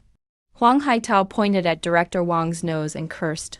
It's not because Juzhou's finances are so abundant, but because the taxes I alone pay each year are enough to support this entire district.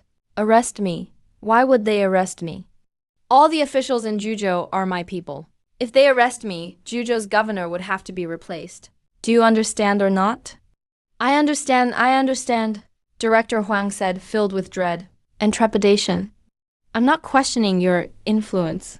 I'm just worried that kid might stir up some trouble for us. Huang Haitao said dismissively. Him?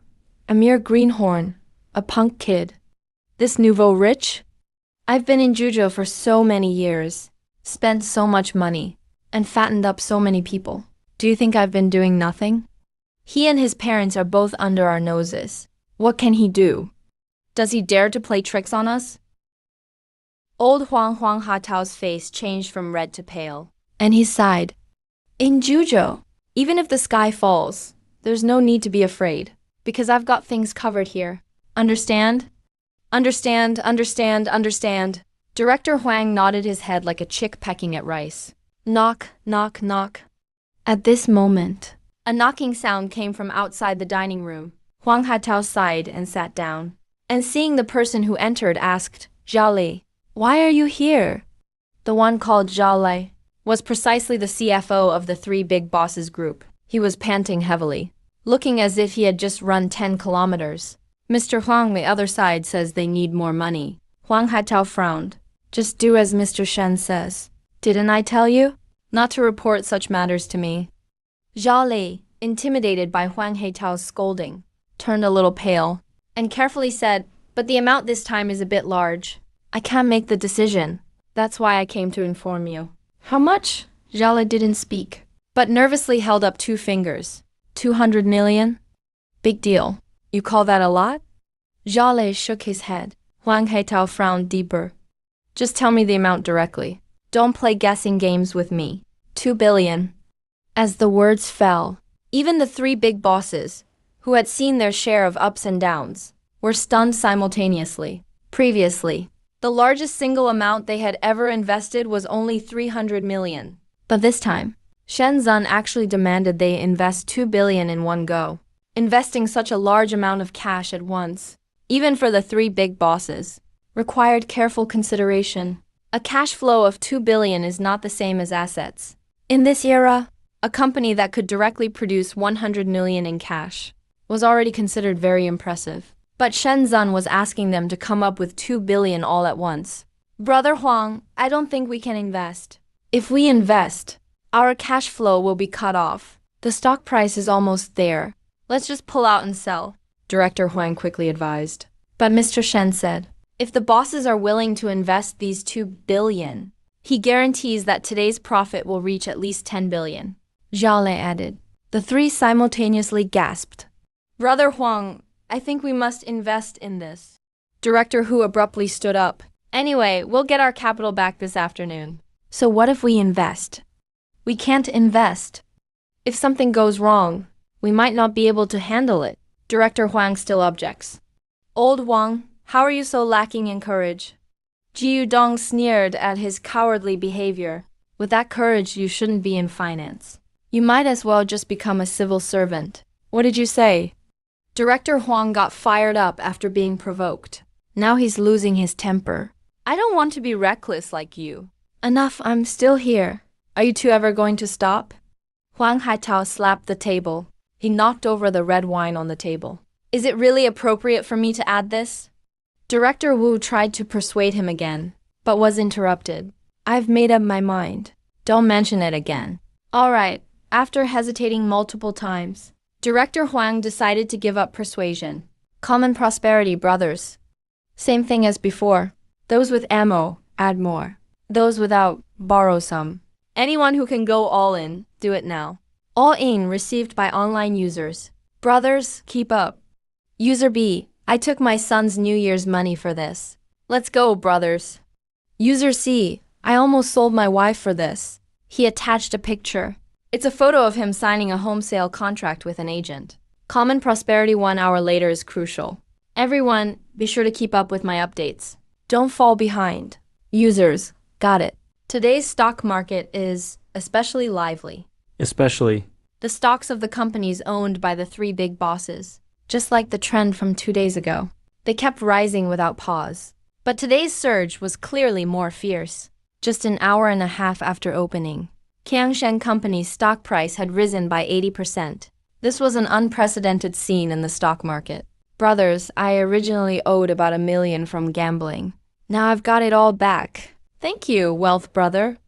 From now on, I'm your loyal follower. My mother is seriously ill. She needs a lot of money for surgery. At first, I just wanted to invest a few thousand to try. Unexpectedly, I actually earned the surgery money. Wealth Bro, you're my. During this time, basically anyone who bought the stocks Wealth Bro recommended has pretty much achieved financial freedom within days. Even crazier, within the next hour, these stocks actually doubled. The first 5 stocks even doubled again. An unprecedented achievement. In these 3 days, the trading volume of Kiangshen Company even reached an astonishing trillion. But just as everyone thought that these stocks would keep rising, then Common Prosperity posted, brothers, anyone holding these company shares, sell them all. A simple sentence sparked an explosion of comments. Users, damn. Is this going to scalp us? Looking this good, are we really selling everything? User B, Wealth Bro, are you absolutely sure? Sell everything. Common Prosperity, yes. Let me repeat, sell it all. And he attached a screenshot. The image showed Common Prosperity's user ID, as well as the current holding amount. It was clear in the image. He had cleared out all his positions. Nothing was left. Just 1 minute after Common Prosperity's post, the mentioned company's stock prices immediately stopped rising. After a brief pause, the stock price dropped sharply. It set off a huge wave, blew up the entire forum. All the investors lost it. Those few stocks that were hot just days ago. When close to breaking past 50, the K-line crashed down like a plane. After Common Prosperity announced the news, in just 5 minutes, they dropped 5% straight. Users, damn. Wealth Bro is truly a god. He said it would fall, and it instantly did. Thank God I got out fast. User B, damn it. I seriously suspect Wealth Bro is the operator behind the scenes. Otherwise, how could he be so accurate? User C, who cares if he's the operator? We made money anyway. No matter what. Wealth Bro is my second dad now. Bang! Huang Haitao got so angry his lungs almost burst. His face turned as dark as pig's liver. What's going on? What the hell is happening? Finance Xiaolu lowered his head and nervously said, They say it's because someone is dumping large amounts at low prices. After selling off stocks from our companies, they then buy back in big chunks. Then dump again at low prices. Low price dumping. Is someone crazy? Huang Haitao asked in confusion. Who would do something so destructive and pointless? I don't know either. Zhao Lu shook his head. Huang Bro, is it possible that Shen Zun did this? Ji Yudong shouted, face red and eyes glaring. It must have been this guy's doing. I'm gonna kill him. Where's Shen Zun? Huang Haitao's eyes turned cold. A barely concealed murderous look appeared in his eyes. That kid actually dared to mess with me. Butler Liu, bring him to see me. Butler Liu bowed slightly. Acknowledged. Immediately sell all our stocks. Leave none. Not a single share left. That kid's gone crazy. Suddenly, Huang Haitao remembered. He still had a bunch of shares from hollow companies. Companies with no real business. If he didn't sell quickly now, He might never be able to recover them. I've already ordered them to handle it. But finance glanced at Huang Haitao. After seeing his murderous glare, didn't dare say much. But what's the fear? Tell me everything at once. Afraid it's too late. The stock price now, compared to the peak, is about to be cut in half. All three bosses froze in shock. For a moment, they couldn't believe their ears. Director Huang quickly opened his computer, logged into the stock exchange and found. It was just as finance had said. Stock price was almost halved. If you list the price a bit lower, Director Huang quickly asked. Number. The person dumping is offering even lower. Besides him, it seems like in the market, few people left dare to buy these companies' stocks. Bulging veins appeared on Huang Haitao's forehead. His eyes were bloodshot. Where's Shen Zun? Let him come see me, master. Mr. Shen says he can't get away right now. He wants you to come see him in person. Damn bastard. Huang Haitao nearly ground his molars to bits. He waved his hand. Let's go. Let's go check it out. What kind of game is this guy playing? They could only see the group of people storming angrily into the trading room. Only Shen Zun was sitting at the trading desk by himself, clipping his nails. His eyes weren't even on the screen. Shen Zun, are you asking for trouble? Director Hu is notoriously hot-tempered. He angrily strode right up to Shen Zun. He flipped over Shen Zun's entire desk. Director Hu, what are you doing? Shen Zun asked, looking completely confused. He looked just like an innocent kid. You know exactly what's going on. Director Hu was burning with rage. Didn't you mess with the stock price? What's wrong with the stock price? The monitor just broke. I have no idea what's going on. Are you out of your mind? Director Hu saw he wouldn't admit it, so his anger exploded. He was about to throw a punch at Shen Zun's face. Shen Zun scoffed lightly, raised his left arm, caught Director Hu's hook punch perfectly. Then he immediately followed up with another punch, hitting Director Hu right in the gut. Director Hu cried out in pain, quickly stepping back 2 paces, holding his stomach and gasping for air. They were completely caught off guard. In his previous life, Shen Zun hustled for money, even going every night to the boxing gym as a sparring partner, basically as a human punching bag. He had been immersed in fighting skills and techniques. As long as he wasn't up against a stronger opponent, Shen Zun believed he couldn't lose. Let alone Director Hu, pampered and privileged, whose health was ruined by alcohol and tobacco. Barely in his 50s. Honestly, for Shen Zun to take him down was effortless. Come on, Director Hu roared furiously. As soon as he finished speaking, Shen Zun darted forward, grabbing Director Hu by the neck with pinpoint accuracy. After taking him to the ground, used a rear hold to pin him down firmly. Even while on the ground, Director Hu tried to threaten him. Shen Zun suddenly tightened his grip. The former cried out in pain. Shen Zun, let go of Director Hu. Both Huang Haitao by the door and Director Huang were startled by Shen Zun's fierce moves. They were shocked. Shen Zun, let's talk. Huang Haitao forced himself to calm his anger. You're well aware. If you touch Director Hu, you and your family won't see tonight's moon. Threatening me. Shen Zun's eyes grew colder. Maybe you could threaten me 3 days ago, but not anymore. About the stock price. So you were the one behind it, weren't you? Huang Hatao's face twitched. What exactly did you do? What could I possibly do? I've been under your surveillance around the clock. How could I do anything? Shen Zun sneered. You wanted the price to go up. Did I make it go up? Since you've already figured it out, let's just be honest now. Huang Haitao wanted to tear Shen Zun apart, but now he couldn't touch him, because only he could turn things around. You have to remember, the three of them had invested nearly 4 billion yuan in cash. With stock prices cut in half now, the total market value of these companies should be around 5 billion. But they only own about 70% of these companies' shares. The remaining 30% is still in the hands of individual investors. In other words, even if they sold all their stocks, they'd only get about 3.5 billion. Considering the initial investment of over 4 billion, they're still losing more than 0.5 billion.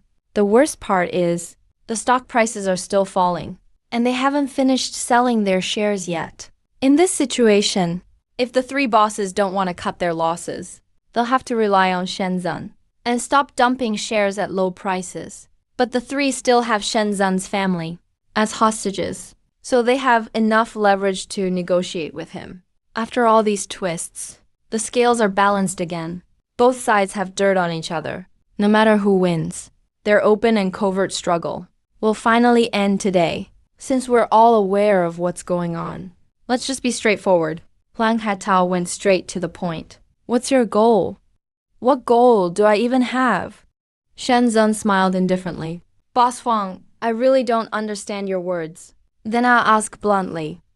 Huang Hatao was fuming now, both angry and anxious. What will make you stop? You're just upset about us holding your parents hostage. Fine, I can release them, but only if you help me stabilize the stock price. Shen Zun sneered. Boss Huang, when you were holding someone else's parents hostage, did you ever think this day would come? 2 chunks of wrinkled fat on Huang Haitao's face twitched violently, but he dared not act. Everything before was just a misunderstanding. Let's sit down and talk things over. All right, let's sit down and talk. Shen Zeng glanced out the window from the corner of his eye. It's all your people out there, right? So what do you really want? Right then, Huang Haitao's big cell phone suddenly rang. Shen Zeng chuckled and said, What are you standing there for? Aren't you going to answer it? What if it's important? Huang Haitao squinted his eyes, threw the phone to Director Huang behind him. You pick it up? Any other conditions? Just name it. Want money, women, or real estate? I can get it all for you. Shen Zeng shook his head with a smile. He karate chopped Director Hu on the back of the neck. Director Hu grunted and collapsed. My dear Boss Huang, do you really think I'm lacking any of those things? Shen Zeng clapped his hands, grabbed a chair, then sat cross-legged, staring at Huang Haitao. Let's not rush. Let's wait until he's done with the call. Huang Haitao looked over at Director Huang after hearing this. Director Huang looked pale. An ominous feeling crept up his back. After Director Huang hung up, his face was tense and gloomy. One of the companies, its stock price has dropped to 1 yuan. Most of the other companies' prices were cut and then cut again. We haven't even sold half our shares yet. Initial estimates. Our 4 billion investment is basically gone. After hearing this news, Huang Hatao was dazed. In his whole life, it was his first time experiencing what it's like to fall from heaven straight into hell. What did 4 billion mean in the 1990s? 4 billion was their group's net income for over 2 years. 4 billion was enough to buy up the center of Juzhou. All the land within 5 kilometers around it could be completely contracted. This 4 billion was the group's essential funds. If the cash flow broke, the whole group could collapse. Huang Haitao's eyes went dark, and he fell backwards. Luckily, Director Huang caught him just in time. You won, go ahead and say it. What do you want to do? Although Huang Haitao doesn't want to admit it, he has to admit that he's been completely played by this young man in front of him. He's been spinning in circles, Do you know after you manipulated the share price at Sky Passenger Company and sold it at a high price, what the market will become? Shenzhen sneered coldly. It'll be a mess. Countless people will suffer because of your greed. Some may even commit suicide. Both of Shenzhen's parents in his previous life ended their own lives that way. He understands deeply how painful it is to lose one's parents. Countless complete families could be destroyed because of this. Capitalists who control investment ruin homes and ruin lives. Shenzhen absolutely won't allow such tragedies to continue. So he chose to risk his life to battle with the three big bosses. Who would have thought you're such a philanthropist? Huang Haitao sat on the ground and burst out laughing. So noble, huh? Amazing. But that's just you alone. People are selfish and greedy. If others go bankrupt, what does it have to do with me? Why should I empathize with others? I didn't expect that you, who disrupt the market and break the law, would at this moment still be able to say such things. Shenzhen shook his head. In a way, I actually kind of admire you. Don't you realize that it's your greed and selfishness that cost you over 4 billion? Huang Haitao loudly shoved Director Wang aside and shakily stood up. He pointed at Shenjun and said, "You're the winner of this battle.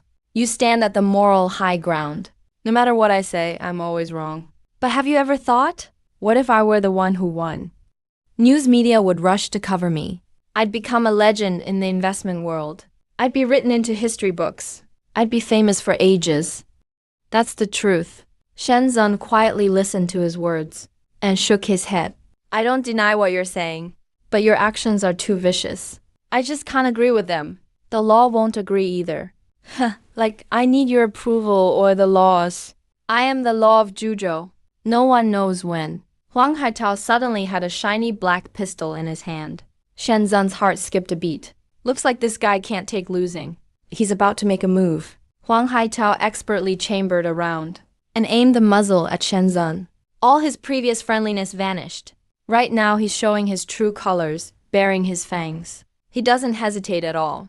After aiming his gun, he quickly fired, leaving Shenzhen no chance. Bang! The whole room was instantly filled with the acrid smell of gunpowder. Luckily, Shenzhen's eyesight is sharp. When Huang put his hand behind his back, Shenzhen noticed something was wrong. Once he saw it was a pistol, he reacted immediately. As soon as he got to the negotiation table, the bullet landed right next to Director Hu's head. If it had been 2 centimeters off, Director Hu's head might have been blown apart. Whoa, this guy is so ruthless, he doesn't even care about his own people. Tell Director C. Bury his parents in the villa for me. Shenzhen realized Huang Haitao was blinded by rage and ready for a life or death struggle. Hey, if you guys don't come out soon, I'm really going to get killed by him. Shenzhen decided to drop the act and shouted loudly out the window. Huang Haitao held the gun and laughed fiercely. Now you know you were wrong. Too late. Today I'm definitely going to kill you. Not even Jesus can save you. I'm talking to you, Huang Haitao. What you say doesn't matter. We're mainlanders here. We don't believe in Jesus. A crisp female voice rang out behind Huang Haitao. Huang Haitao instinctively turned to check the situation, but didn't realize when someone grabbed his hands. Moments later, a piercing scream echoed throughout the whole villa. Who are you? Do you know I know Huang Haitao? I'm the local kingpin of Zhuzhou. The female officer easily disarmed Huang Haitao and casually